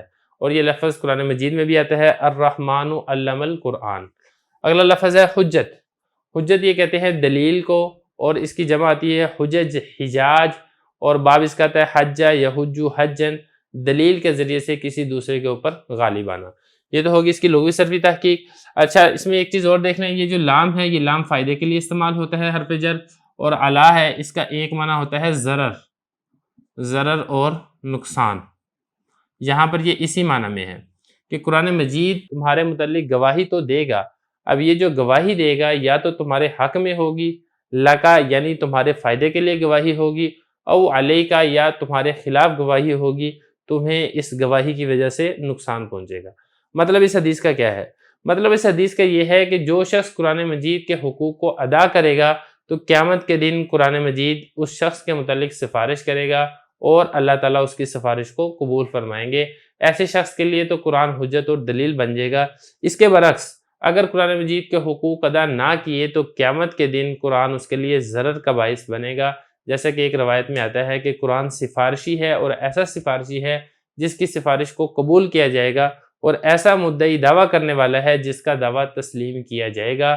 جس نے اس کو اپنے آگے رکھا اس کو جنت میں داخل کرے گا، اور جس نے اس کو پسے پشت ڈال دیا تو وہ اس کو جہنم میں گرا دے گا۔ ایک اور روایت کے اندر بھی ہے کہ قرآن مجید کے متعلق آتا ہے یحاج العباد کہ قرآن بندوں سے جھگڑا کرے گا اپنے حقوق کے بارے میں، جس طرح انسان آپس میں ایک دوسرے سے جھگڑا کرتے ہیں۔ تو مطلب یہ ہے کہ قرآن مجید کے کچھ حقوق ہیں۔ قرآن مجید کا سب سے بڑا حق یہ ہے کہ اس کی تلاوت کی جائے، اس کو دیکھ کر پڑھا جائے۔ آپ دیکھ کر پڑھ سکتے ہیں، آپ اس کو دیکھ کر پڑھیں، اگر آپ حافظ ہیں تو آپ اس کو زبانی پڑھیں۔ اور اس کے حقوق میں سے ایک حق یہ بھی ہے کہ صبح و شام کے اوقات میں اس کو نمازوں کے اندر پڑھا جائے، اور پھر اسی طرح اس کے مضامین کے اوپر بھی غور و فکر کیا جائے، اس کا ترجمہ سیکھا جائے، اس کی تشریح سیکھی جائے، اس کی تفسیر سیکھی جائے، پھر اس کے مطابق اپنی زندگی کے اندر عمل بھی کیا جائے، عمل کو بھی اپنی زندگی کے اندر لایا جائے۔ اگر آپ یہ والے کام کریں گے تو قرآن آپ کے حق کے اندر گواہی دے گا، اور اگر ایسا نہیں ہے، کئی دن اور کئی ہفتے اور کئی مہینے گزر جاتے ہیں، قرآن مجید کھولنے کی توفیق نہیں ہوتی، ترجمہ اور تفسیر پڑھنا تو دور کی بات ہے، عمل کرنا تو دور کی بات ہے، تو پھر یہی قرآن قیامت کے دن آپ کے خلاف گواہی دے گا۔ تو اس لیے ہمیں چاہیے کہ ہم قرآن مجید کے حقوق کو ادا کریں اور اس کتاب ہدایت سے ہدایت کو حاصل کریں۔ اب چلتے ہیں اس کی ترکیب کی طرف۔ القرآن یہ بنے گا مبتدا، اور حجت یہ مصدر ہے، اور یہ جو لکا ہے یہ جار مجرور مل کر مصدر کے متعلق ہوگا، اور اسی طریقے سے علیہ کا یہ بھی جار مجرور مل کر مصدر کے متعلق ہوگا۔ او یہ حرف عطف ہے تو اس کو پہلے آپ معطوف علیہ بنا دیں لکا کو، اور او حرف عطف علیہ کا یہ بنے گا معطوف علیہ معطوف مل کر پھر یہ حجت مصدر کے متعلق ہو جائے گا، اور حجت مصدر میں ہی ضمیر بن جائے گا اس کا فاعل، تو مصدر شبہ فعل اپنے فاعل اور متعلق سے مل کر پھر پیچھے جو القرآن مبتدا ہے اس مبتدا کی خبر بنے گا، مبتدا اپنے خبر سے مل کر جملہ اسمیہ خبریہ ہوگا۔ بسم اللہ الرحمن الرحیم۔ زاد الطالبین کا دوسرا باب ہے جملہ اسمیہ، سبق نمبر 22 ہے گھنٹہ شیطان کی بانسری ہے۔ حدیث مبارک دیکھ لیں۔ آپ صلی اللہ علیہ وسلم نے ارشاد فرمایا الجرس مزامیر الشیطان، ترجمہ اس کا ہے گھنٹہ شیطان کی بانسری ہے، جیسا کہ اس کے عنوان سے بھی آپ کو معلوم ہو رہا ہے۔ اب چلتے اس کی لغوی صرفی تحقیق کی طرف۔ دیکھیں پہلا لفظ ہے الجرس، یہ اس میں جامد ہے، اس کا معنی ہے گھنٹی، گھنٹہ، جمع آتی ہے اس کی اجراس۔ اور دوسرا لفظ ہے مزامیر، مزامیر یہ جمع ہے مزمار کی، یہ بانسری کو کہا جاتا ہے، اور باب اس کا زمرہ یزمیرو بھی آتا ہے، زمرہ یزمورو بھی آتا ہے، مطلب اس کا ہوتا ہے بانسری بجانا۔ یہ تو ہوگی اس کی لغوی صرفی تحقیق۔ اب چلتے ہیں اس کی تشریح کی طرف۔ دیکھیں اس حدیث میں مزامیر جمع اس کے استعمال کی وجہ سے فرمایا گیا ہے کہ بانسری میں ایک ایسا تسلسل ہوتا ہے وہ منقطع نہیں ہوتی، تو گویا کہ ہر سلسلہ ایک الگ سے مزمار، ایک الگ سے بانسری ہے، اس لیے اس کو جمع کے صیغے کے ساتھ لائے گئے ہیں۔ اور گھنٹے میں بھی اگر آپ دیکھیں گے تو گھنٹی کی آواز کے اندر بھی ایک ایسا تسلسل ہوتا ہے، جب گھنٹی کو ایک مرتبہ بجایا جاتا ہے تو کئی وقت تک وہ بجتا ہی چلا جاتا ہے، اور اس کی آواز میں اگرچہ اس کو روک بھی دیا جائے تب بھی اس کی آواز ایسے محسوس ہو رہی ہوتی ہے کہ گویا کہ ابھی بھی وہ گھنٹی بج رہی ہے۔ اب یہاں پہ سوال یہ پیدا ہوتا ہے کہ اس حدیث میں شیطان کی بانسری کیوں کہا گیا ہے گھنٹی کو؟ تو اس کی وجہ یہ ہے کہ جس طرح گانا بجانا انسان کو ذکر سے روکتا ہے، اس طرح اس سے بھی انسان ذکر و عبادت سے رک جاتا ہے۔ ظاہر بات ہے جب گھنٹی کی آواز آتی ہے اور وہ آواز ایسی ہوتی ہے جو کریہ ہوتی ہے، طبیعت کو، دل کو اچھی نہیں لگتی، کانوں کے موافق نہیں آتی، جب وہ بار بار بجتی ہے تو انسان کی عبادت میں خلل آتا ہے، انسان کی توجہ اس کی طرف مبذول ہو جاتی ہے، جس کی وجہ سے عبادت سے رک جاتا ہے، ضروری کاموں سے رک جاتا ہے، کوئی توجہ کرنے والا کام ہو تو انسان وہ سر انجام نہیں دے سکتا، اسی لیے اس کو کہا گیا کہ یہ شیطان کی بانسری ہے۔ حضرت عمر رضی اللہ عنہ سے روایت ہے کہ نبی کریم صلی اللہ علیہ وسلم نے فرمایا کہ ہر گھنٹی کے ساتھ ایک شیطان ہوتا ہے۔ تو علامہ نووی رحمہ اللہ تعالیٰ اس حدیث کی تحقیق کے اندر فرماتے ہیں کہ وجہ یہ ہے کہ اس کی جو مشابہت ہے وہ ناقوس کے ساتھ ہے۔ وہ ناقوس وہ بھی ایک گھنٹی ہوتی ہے نصارہ کی، جب نصارہ عبادت کے لیے کسی کو بلاتے ہیں تو وہ ناقوس کو بجاتے ہیں، تو اس کی اس کے ساتھ مشابہت ہے، اس وجہ سے اس کو پسند نہیں قرار دیا گیا۔ تو بہرحال یہ حدیث ہے، ترجمہ ہم نے کر دیا، تشریح ہم نے کر دیا، اب چلتے ہیں اس کی ترکیب کی طرف۔ الجرس یہ بنے گا مبتدا، اور مزامیر یہ بنے گا مضاف، اور الشیطان یہ بنے گا مضاف الیہ۔ مضاف الیہ سے مل کر یہ اس مبتدا کی خبر بنے گا، مبتدا اپنی خبر سے مل کر جملہ اسمیہ خبریہ ہوگا۔ بسم اللہ الرحمن الرحیم۔ زاد الطالبین کا دوسرا باب ہے، جملہ اسمیہ، سبق نمبر 23 ہے، عورتیں شیطان کا جال ہیں۔ نبی کریم صلی اللہ علیہ وسلم نے ارشاد فرمایا، النساء حبائل الشیطان۔ ترجمہ میں آپ کو کر چکا ہوں، عورتیں شیطان کا جال ہیں۔ اب چلتے ہیں اس کی لغوی صرفی تحقیق کی طرف۔ دیکھیں اس میں پہلا ہے حبائل۔ النساء یہ آپ کو معلوم ہے کہ یہ امرا کی جمع من غیر لفظ ہی ہے۔ حبائل یہ جمع ہے حبالہ کی، اور اس کا معنی ہوتا ہے جال۔ حبالہ یحبل حبلا، رسی سے کسی چیز کو باندھنا۔ قرآن مجید میں بھی آتا ہے حبالہم وعصیجہم۔ اس کی تشریح کرتے ہیں۔ دیکھیں تشریح میں شیطان عورتوں کی وجہ سے اکثر گناہ کرواتا ہے، جیسے کہ سید ابن مسیب رحمہ اللہ تعالیٰ سے روایت ہے، وہ فرماتے ہیں کہ اللہ تعالیٰ نے کسی بھی نبی کو بھیجا ہے، مبعوث کیا ہے، مگر شیطان اس بات سے نا امید نہیں ہوا کہ ان کو عورتوں کے ذریعے سے گمراہ کر دے۔ تو شیطان کی یہ خواہش ہوتی ہے، لالچ ہوتی ہے کہ عورتوں کے ذریعے سے امت کو گمراہ کیا جائے۔ تو اس لیے عورتوں کو اس حوالے سے بطور خاص احتیاط کرنے کی ضرورت ہے کہ وہ کہیں شیطان کے ہاتھوں میں استعمال نہ ہو جائے۔ اب اس سے بچنے کے لیے کیا کرنا چاہیے؟ اس سے بچنے کے لیے ایک تو یہ کرنا چاہیے کہ بغیر ضرورت گھر سے باہر نہ نکلیں، عورتوں کو اپنے گھر کے اندر ٹھہرنا چاہیے۔ جیسے کہ ایک اور حدیث کے اندر بھی ہے کہ عورت جب اپنے گھر سے باہر نکلتی ہے تو شیطان اس کو تاکتا ہے، جس طریقے سے شکاری اپنے شکار کو تاکتا ہے، تو شیطان بھی چونکہ عورتوں کے ذریعے سے مردوں کو شکار کرتا ہے، اس لیے اس کی خواہش ہوتی ہے کہ عورت کو گھر سے باہر نکالا جائے۔ دوسری بات یہ ہے جو بچنے کی چیز ہے وہ یہ ہے کہ مرد اور عورت کا اختلاط، عورتوں کو بطور خاص اس سے بچنا چاہیے کہ جہاں پر بھی مرد اور عورت کا اختلاط ہوتا ہے وہاں پر بہت زیادہ خرابیاں پیش آتی ہیں اور بہت زیادہ گمراہی کا سبب بنتا ہے۔ آج کے دور کے اندر کو ایجوکیشن اس کی ایک بہت بڑی مثال ہے کہ کو ایجوکیشن کی وجہ سے مرد و عورت کا اختلاط ہوتا ہے، جس کی وجہ سے مفاسد، خرابیاں اور بربادیاں بہت زیادہ پیش آ رہی ہیں۔ یہ تو ہو گیا، اس کی ترجمہ ہو گیا، تشریح ہو گیا۔ اب چلتے ہیں اس کی ترکیب کی طرف۔ ترکیب اس کی آسان ہے۔ النساء یہ بنے گا مبتدا، حبائل مضاف، اور الشیطان مضاف الیہ۔ مضاف الیہ سے مل کر یہ مبتدا کی خبر بنے گا، مبتدا اپنی خبر سے مل کر جملہ اسمیہ خبریہ ہوگا۔ بسم اللہ الرحمن الرحیم۔ زاد الطالبین کا دوسرا باب ہے، جملہ اسمیہ، 24واں سبق ہے، کھا کر شکر کرنے والا انعام کا، اجر کا مستحق ہوتا ہے۔ حدیث مبارک ہے، آپ صلی اللہ علیہ وسلم نے ارشاد فرمایا، الطائم الشاکر کالصائم الصابر۔ ترجمہ دیکھ لیں، کھانا کھا کر اللہ کا شکر کرنے والا صبر کرنے والے روزے دار کی طرح ہے۔ سب سے پہلے آپ لغوی صرفی تحقیق دیکھ لیں۔ پہلا لفظ ہے الطائم، طائمہ یطعم طعما و طعاما، اس کا مطلب ہوتا ہے کھانا کھانا۔ قرآن مجید میں بھی آتا ہے فانظر الی طعامک و شرابک۔ اس کے بعد اگلا لفظ ہے الشاکر۔ دیکھیں، شاکرہ یشکر شکرا و شکرانا، قدردانی کرنا، احسان کا اعتراف کرنا۔ قرآن مجید میں بھی آتا ہے لعلکم تشکرون۔ اس کے بعد آگے ہے الصائم، صام یصوم صوما، اس کا مطلب ہوتا ہے روزہ رکھنا۔ قرآن مجید میں اس کے متعلق بھی ذکر ہے والصائمین والصائمات۔ اس کے بعد آخری ہے الصابر، صبر یصبر صبرا، صبر کرنا، باب ہے اس کا ضربہ، صبر کرنا، برداشت کرنا۔ قرآن مجید میں بھی آتا ہے والصابرین والصابرات۔ یہ تو ہوگی اس کی لغوی صرفی تحقیق۔ اب چلتے ہیں اس کی تشریح کی طرف۔ دیکھیں، اس حدیث میں تشبیہ دی جا رہی ہے کھانا کھانے والے کو روزے دار اور صبر کرنے والے کی طرح۔ پہلی بات تو آپ یہ سمجھ لیں کہ جو روزہ رکھنے والا ہوتا ہے وہ صبح سے لے کے شام تک وہ کھانے پینے سے صبر کرتا ہے، کھانے سے بھی بچتا ہے، پینے سے بھی بچتا ہے، اسی طریقے سے گناہوں سے بھی بچتا ہے۔ تو اس صبر کرنے کا رزلٹ اور نتیجہ یہ ہوتا ہے، اپنے آپ کو مجاہدے میں ڈالنے کا رزلٹ اور نتیجہ یہ ہوتا ہے کہ اللہ تعالیٰ کی جانب سے اس کو اجر عظیم عطا کیا جاتا ہے۔ جیسا کہ حدیث مبارک میں بھی ہے، آپ صلی اللہ علیہ وسلم نے ارشاد فرمایا کہ اللہ تعالیٰ روزے دار کے متعلق یہ کہتے ہیں کہ روزہ میرے لیے ہے اور اس کا بدلہ میں خود دوں گا۔ تو روزے رکھنے والے کو روزے کی وجہ سے بہت بڑا اجر ملتا ہے۔ یہاں پر تشبیہ اس طریقے سے دی گئی ہے کہ اگر انسان کھانا کھا رہا ہے اور کھانا کھا کر اللہ کی نعمتوں کا، اللہ کا شکر ادا کرتا ہے، تو اللہ تعالیٰ اس کو وہی والا اجر اور ثواب عطا کریں گے جو ایک روزے دار روزہ رکھ کر صبر کر کے اپنا اجر کا مستحق ٹھہرتا ہے۔ اب کھانا کھانے میں شکر کیا ہے؟ کھانا کھانے میں شکر یہ ہے کہ اس کے آغاز میں آپ بسم اللہ پڑھیں، کھانا کھانے کے بعد اللہ تعالیٰ کی تعریف کریں اور اللہ تعالیٰ کا شکر ادا کریں، اور کھانا حلال اور پاکیزہ اور طیب مال سے کھائیں، حرام اور مشتبہ مال سے اپنے آپ کو بچائیں۔ تو یہ ایک حدیث ہے جس میں اس کو تشبیہ دی جا رہی ہے۔ اب چلتے ہیں اس کی ترکیب کی طرف۔ ترکیب اس کی آسان ہے۔ الطائم یہ بنے گا موصوف، اور الشاکر یہ بنے گا اس کی صفت۔ موصوف صفت مل کر یہ بنے گا مبتدا، کاف حرف جر ہے، الصائم موصوف، الصابر صفت۔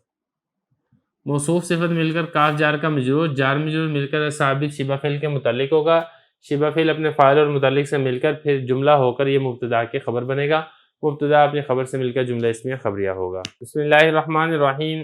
زاد الطالبین کا دوسرا باب ہے جملہ اسمیہ، سبق نمبر 25 ہے، خرچ میں میانہ روی اختیار کرو۔ حدیث مبارک میں ہے آپ صلی اللہ علیہ وسلم نے ارشاد فرمایا الاقتصاد فی النفقۃ نصف المعیشہ۔ ترجمہ دیکھ لیں، خرچ کرنے میں میانہ روی اختیار کرنا آدھی معیشت ہے۔ تشریح کی طرف ہم بعد میں جائیں گے، سب سے پہلے آپ اس میں لغوی صرفی تحقیق دیکھ لیں۔ پہلا لفظ ہے الاقتصاد، دیکھیں قصد یقصد قصدن، اور اسی طرح اقتصد یقتصد، میانہ روی اختیار کرنا مطلب درمیانی چال چلنا۔ قرآن مجید میں بھی ہے وَمِنْهُمْ مُقْتَصِدٌ، اور اس کے بعد آگے ہے النفقہ۔ النفقہ یہ خرچ کو کہا جاتا ہے، اس کی جمع آتی ہے نفقات۔ قرآن مجید میں اللہ تعالیٰ ارشاد فرماتے ہیں وَلَا يُنْفِقُونَ نَفَقَةً صَغِيرًا، وہاں پر بھی یہ لفظ استعمال کیا گیا ہے۔ اس کے بعد آگے لفظ ہے نصف۔ نصف کہتے ہیں کسی چیز کا آدھا، اس کی جمع آتی ہے انصاف، اور باب ہے اس کا ناصر ینصر، ناصفہ ینصفو نصفاً، آدھا لینا۔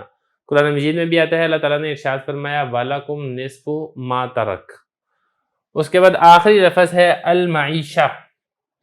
معیشہ کہتے ہیں زندگی کا ذریعہ، عاشا یعیشو، باب ہے اس کا ضربہ یضرب، عاشا یعیشو عیشن و معاشن و معیشن، زندہ رہنا۔ اللہ تعالیٰ بھی قرآن مجید میں ارشاد فرماتے ہیں بطیرت معیشتہا۔ تو بہرحال یہ تھی اس کی لغوی صرفی تحقیق۔ اب چلتے ہیں اس کی تشریح کی طرف۔ دیکھیں اس کی تشریح یہ ہے، اس حدیث میں جو ہمیں سبق دیا جا رہا ہے وہ یہ ہے کہ انسان کو اپنی ضروریات زندگی میں میانہ روی اختیار کرنی چاہیے، درمیانی چال۔ نہ تو وہ بخل کرے کہ جو ضروری اخراجات ہے وہاں پر خرچ ہی نہیں کر رہا، دوا لانی ہے تو دوا نہیں لے کر آ رہا، کھانا کھانا ہے تو کھانا اچھے طریقے سے نہیں کھا رہا، یا اسی طرح گرمی ہے تو گرمی میں وہ پنکھا ہی نہیں چلا رہا۔ تو اتنا بخل نہیں کرنا چاہیے، اور نہ ہی اسراف اور فضول خرچی کرنی چاہیے۔ اسراف اور فضول خرچی کیا ہے کہ آمدن کم ہے اور وہ عیاشی کے اندر وہ پیسے ضائع کیے جا رہے ہیں، فضولیات کے اندر پیسے ضائع کیے جا رہے ہیں۔ تو دونوں کام نہیں ہونے چاہیے۔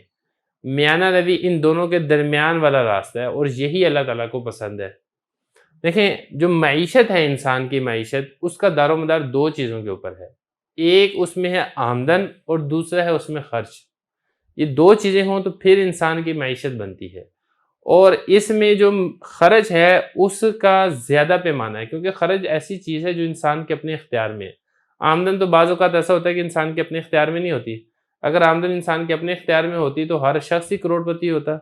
کوئی شخص ہزاروں لاکھوں کے اندر آمدن کرتا ہی نہ، وہ کروڑوں بھی نہیں بلکہ اربوں تک پہنچ جاتا ہے، جیسے کہ انسان کے اندر ہرس اور لالچ ہے۔ افسوس کی بات یہ ہے کہ جو انسان کے اپنے اختیار کے اندر ہے خرچ، انسان اس کو کنٹرول نہیں کرتا، اور جو انسان کے اپنے اختیار کے اندر نہیں ہے آمدن، اس کی طرف اس کی توجہ زیادہ رہتی ہے۔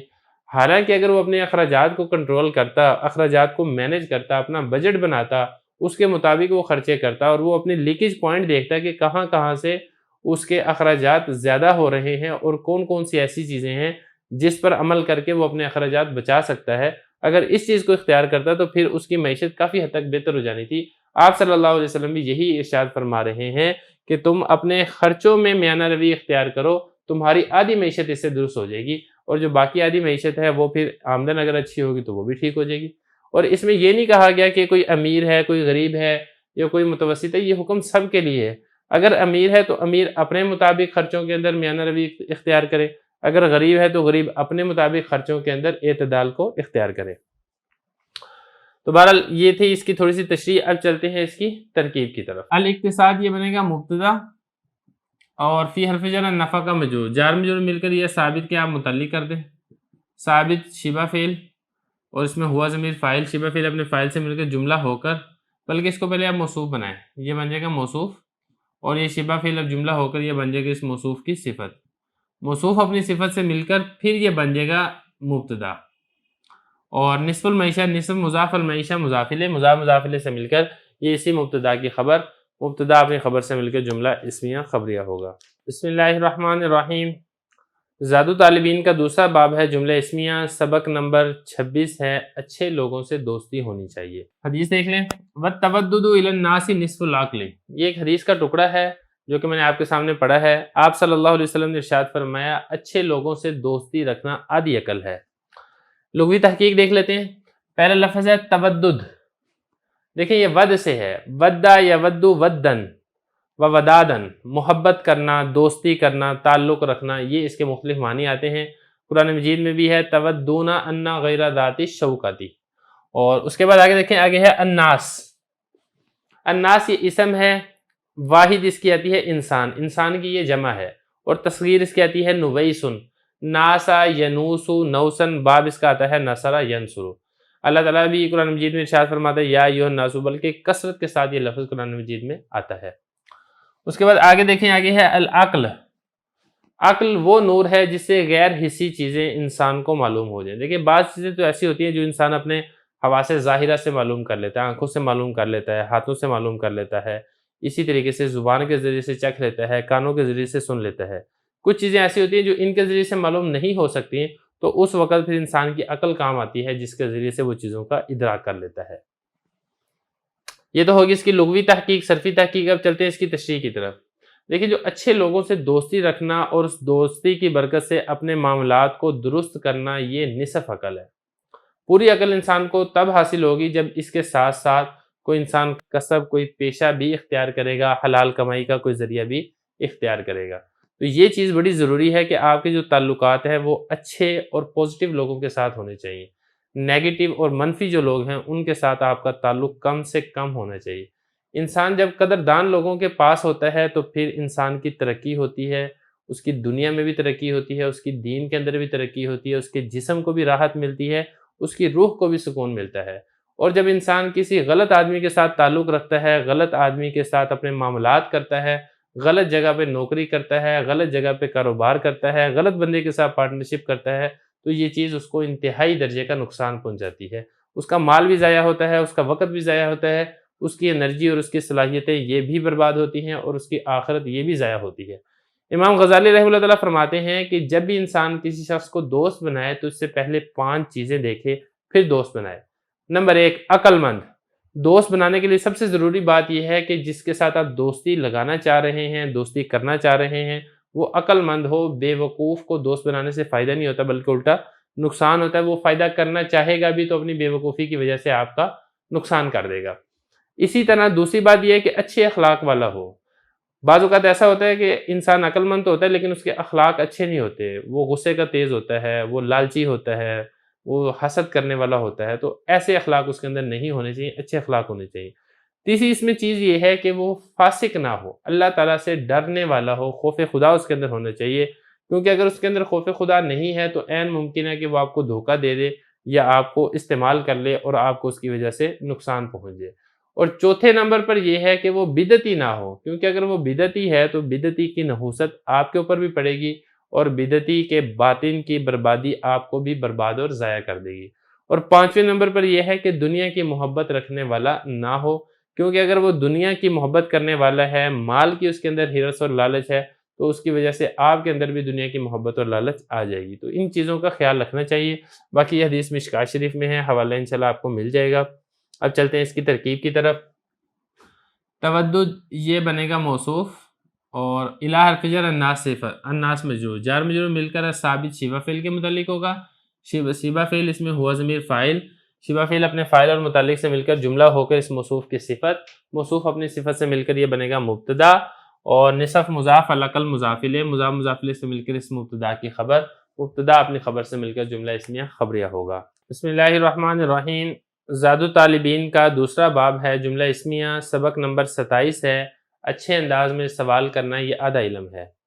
نبی کریم صلی اللہ علیہ وسلم نے ارشاد فرمایا وحسن السوال نصف العلم۔ ترجمے سے آپ کو اندازہ ہو گیا ہوگا، اچھے انداز سے سوال کرنا آدھا علم ہے، جو اس کا عنوان ہے وہی اس کا ترجمہ ہے۔ چلتے ہیں اس کی لغوی تحقیق کی طرف۔ صرف ایک ہی ہے اس میں جس میں تحقیق کرنے کی ضرورت ہے، حسن، یہ کہتے ہیں خوبصورت کو، اس کی جمع آتی ہے محاسن، باب اس کا آتا ہے ناصرہ ینصر، حسنہ یحسن حسنا، خوبصورت ہونا۔ قرآن مجید میں بھی اللہ تعالیٰ ارشاد فرماتے ہیں واللہ عندہ حسن المآب۔ اس کے بعد چلتے ہیں اس کی تشریح کی طرف۔ دیکھیں بعض اوقات ایسے ہوتا ہے کہ انسان جب پڑھ رہا ہو خاص طور پر، تو اس کو کسی مسئلے میں تشفی نہیں ہوتی، کسی بات میں تشفی اور تسلی نہیں ہوتی، تو کسی علمی مسئلہ میں سوچ سمجھ کر اچھے طریقے سے جب سوال کیا جائے اور اپنے شک کو دور کر لیا جائے تو علم کے اندر رسوخ اور پختگی حاصل ہوتی ہے۔ اس سوال کی بنیاد پر جو شک اور تردد ہوتا ہے وہ ختم ہو جاتا ہے۔ اور بعض اوقات یہ ہوتا ہے کہ استاد ایک تقریر کرتا ہے، طالب علم اس تقریر کا ایک مطلب سمجھ بیٹھتا ہے، لیکن وہ مطلب حقیقت کے اندر درست نہیں ہوتا، غلط ہوتا ہے۔ تو طالب علم کو چاہیے کہ اگر اس کو ہلکا سا بھی شک و شبہ ہو تو وہ اس کو ویریفائی ضرور کر لے، اور وہ ویریفائی ہوگا استاد سے پوچھ کر، کیونکہ استاد نے جو تقریر کرنی ہوتی ہے اس نے اپنی ترتیب اور اپنے مزاج کے اعتبار سے تقریر کرنی ہوتی ہے، اور طالب علم جو سوال کرتا ہے وہ اپنی سوچ اور اپنی سمجھ کے مطابق سوال کرتا ہے۔ بعض اوقات ایسا ہوتا ہے کہ استاد کو اس چیز کا پتہ نہیں چلتا کہ طالب علم وہ کس نظر سے اور کس زاویے سے اس مسئلے کو دیکھ رہا ہے۔ لیکن ایک بات اور بھی ہے کہ اچھے انداز میں اور اچھے طریقے سے سوال کیا جائے، بغیر سوچے سمجھے اور بغیر کسی حصول علم کی نیت سے کسی اور غرض سے اگر سوال کر لیا جائے تو وہ نصف علم نہیں ہوتا۔ جیسے کہ مولا علی قاری رحمہ اللہ تعالیٰ نے امام ابو یوسف رحمہ اللہ تعالیٰ کے ایک شاگرد کا واقعہ نقل کیا ہے کہ وہ حضرت کے سبق اور درس کے اندر خاموش رہتا تھا۔ امام ابو یوسف رحمہ اللہ علیہ اس سے فرماتے تھے کہ تم بھی پوچھا کرو۔ تو ایک دن امام ابو یوسف رحمہ اللہ تعالیٰ نے روزے کے متعلق مسئلہ بیان کیا کہ صبح سے لے کے غروب تک روزہ ہوتا ہے، تو طالب علم نے آگے سے سوال کر دیا۔ طالب علم نے سوال یہ کیا کہ حضرت اگر سورج غروب بھی نہ ہو تو پھر کیا کرے؟ تو امام ابو یوسف رحمہ اللہ تعالیٰ نے فرمایا کہ تمہاری خاموشی سوال کرنے سے بہتر ہے۔ تو مطلب یہ کہ اتنا سینس ہونا چاہیے کہ کون سی بات آپ نے پوچھنی ہے اور کون سی بات پوچھنی نہیں ہے۔ تو ہر بندے کے پاس یہ والا گر بھی نہیں ہوتا۔ تو بہرحال اچھے طریقے سے سوال کریں، علماء سے پوچھیں، اور استاد کو بھی یہ چاہیے کہ اگر طالب علم کوئی سوال کر رہا ہے یا اسی طرح علماء سے اگر کوئی شخص عام آدمی سوال کر رہا ہے تو اس کو اچھے طریقے سے جواب دیں، اور اس کے جواب طلب کرنے کے اوپر غصہ نہ ہو۔ یہ بھی استاد کا اور طالب علم کا حق ہے۔ اب چلتے اس کی ترکیب کی طرف۔ ترکیب اس کی بہت آسان ہے۔ یہ حسن مضاف ہے اور السوال یہ بنے گا مضاف الیہ، مضاف الیہ سے مل کر مبتدا، اور یہ بالکل اسی طرح نصب بنے گا مضاف اور العلم بنے گا مضاف الیہ۔ مضاف الیہ سے مل کر مبتدا کی خبر، مبتدا اپنی خبر سے مل کر جملہ اسمیہ خبریہ ہوگا۔ بسم اللہ الرحمن الرحیم۔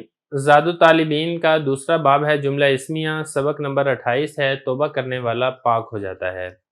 نبی کریم صلی اللہ علیہ وسلم نے ارشاد فرمایا التائب من الذنب کمن لا ذنب لہ، گناہوں سے توبہ کرنے والا اس شخص کی طرح ہے جس نے گناہ کیا ہی نہ ہو۔ یہ تو ہو گیا اس کا ترجمہ۔ اب چلتے ہیں اس کی لغوی صرفی تحقیق کی طرف۔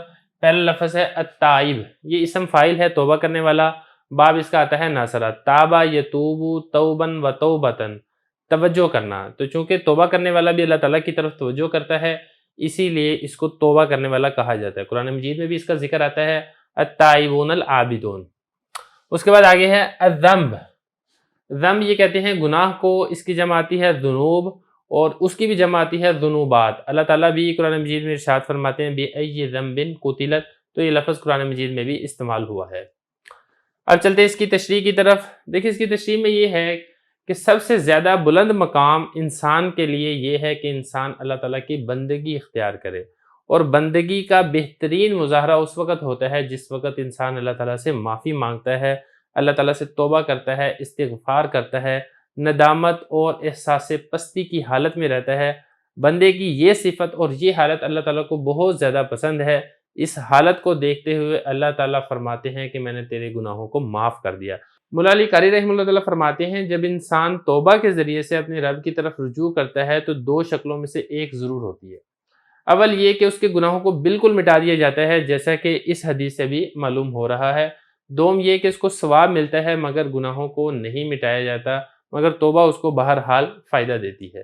جبکہ مولانا محمد منظور نعمانی رحمہ اللہ تعالیٰ اس حدیث کی تشریح میں فرماتے ہیں کہ توبہ کرنے سے بندہ اللہ تعالیٰ کا محبوب بن جاتا ہے اور اس کے گناہوں کے داغ کو بھی مٹا دیا جاتا ہے، جیسا کہ ایک حدیث میں آتا ہے کیومن ولدتہ امہ، توبہ کرنے کی وجہ سے انسان کی حالت ایسی ہو جاتی ہے کہ گویا کہ اس کی ماں نے اس کو آج ہی جنا ہو، آج ہی پیدا کیا ہو۔ اور جیسا کہ آپ کو معلوم ہے پیدائش کے وقت جب بچہ پیدا ہوتا ہے تو اس کے اوپر کسی قسم کا کوئی گناہ نہیں ہوتا۔ ایک اور حدیث کے اندر آتا ہے کہ توبہ کے بعد اللہ تعالیٰ بندے کے گناہوں کو بالکل مٹا دیتے ہیں، یہاں تک کہ قیامت کے دن اس کے گناہوں پر کوئی بھی گواہی دینے والا نہیں ہوگا۔ اب چلتے ہیں اس کی ترکیب کی طرف۔ دیکھیں جو التائب ہے یہ شبہ فعل ہے، شبہ فعل اس لیے کیونکہ اسم فاعل کا صیغہ ہے، اور اس میں ہوا ضمیر بنے گی اس کا فاعل من حرف جر ضم مجرور، جار مجرور مل کر یہ اسی شبہ فعل کے متعلق ہوگا۔ شبہ فعل اپنے فاعل اور متعلق سے ہو کر جملہ ہو کر پھر اس کو آپ مبتدا بنا دیں طویل کر کے۔ اس کے بعد آگے دیکھیں، آگے ہے کاف حرف جر ہے، اور من اسم موصول، اس کے بعد لا نفی جنس کا ہے، ذنبا اس کا اسم ہے، لام حرف جر ہے، ہو ضمیر مجرور ہے، جار مجرور مل کر کائنن شبہ فعل کے متعلق، اور اس میں ہوا ضمیر اس کا فاعل، شبہ فعل اپنے فاعل اور متعلق سے مل کر جملہ ہو کر لائے نفی جنس کی خبر، لائے نفی جنس اپنے اسم و خبر سے مل کر من اسم موصول کا بنے گا صلہ، موصول اپنے صلہ سے مل کر یہ بنے گا کاف جار کا مجرور، اور جار مجرور مل کر دوبارہ پھر یہ کائن شبہ فعل کے متعلق کر دیں، کائن شبہ فعل کے متعلق ہو جائے گا، اور شبہ فعل اس میں ہوا ضمیر ہوگا اس کا فاعل، شبہ فعل اپنے فاعل اور متعلق سے مل کر جملہ ہو کر پھر یہ بنے گا مبتدا کی خبر، مبتدا اپنی خبر سے مل کر جملہ اسمیہ خبریہ ہوگا۔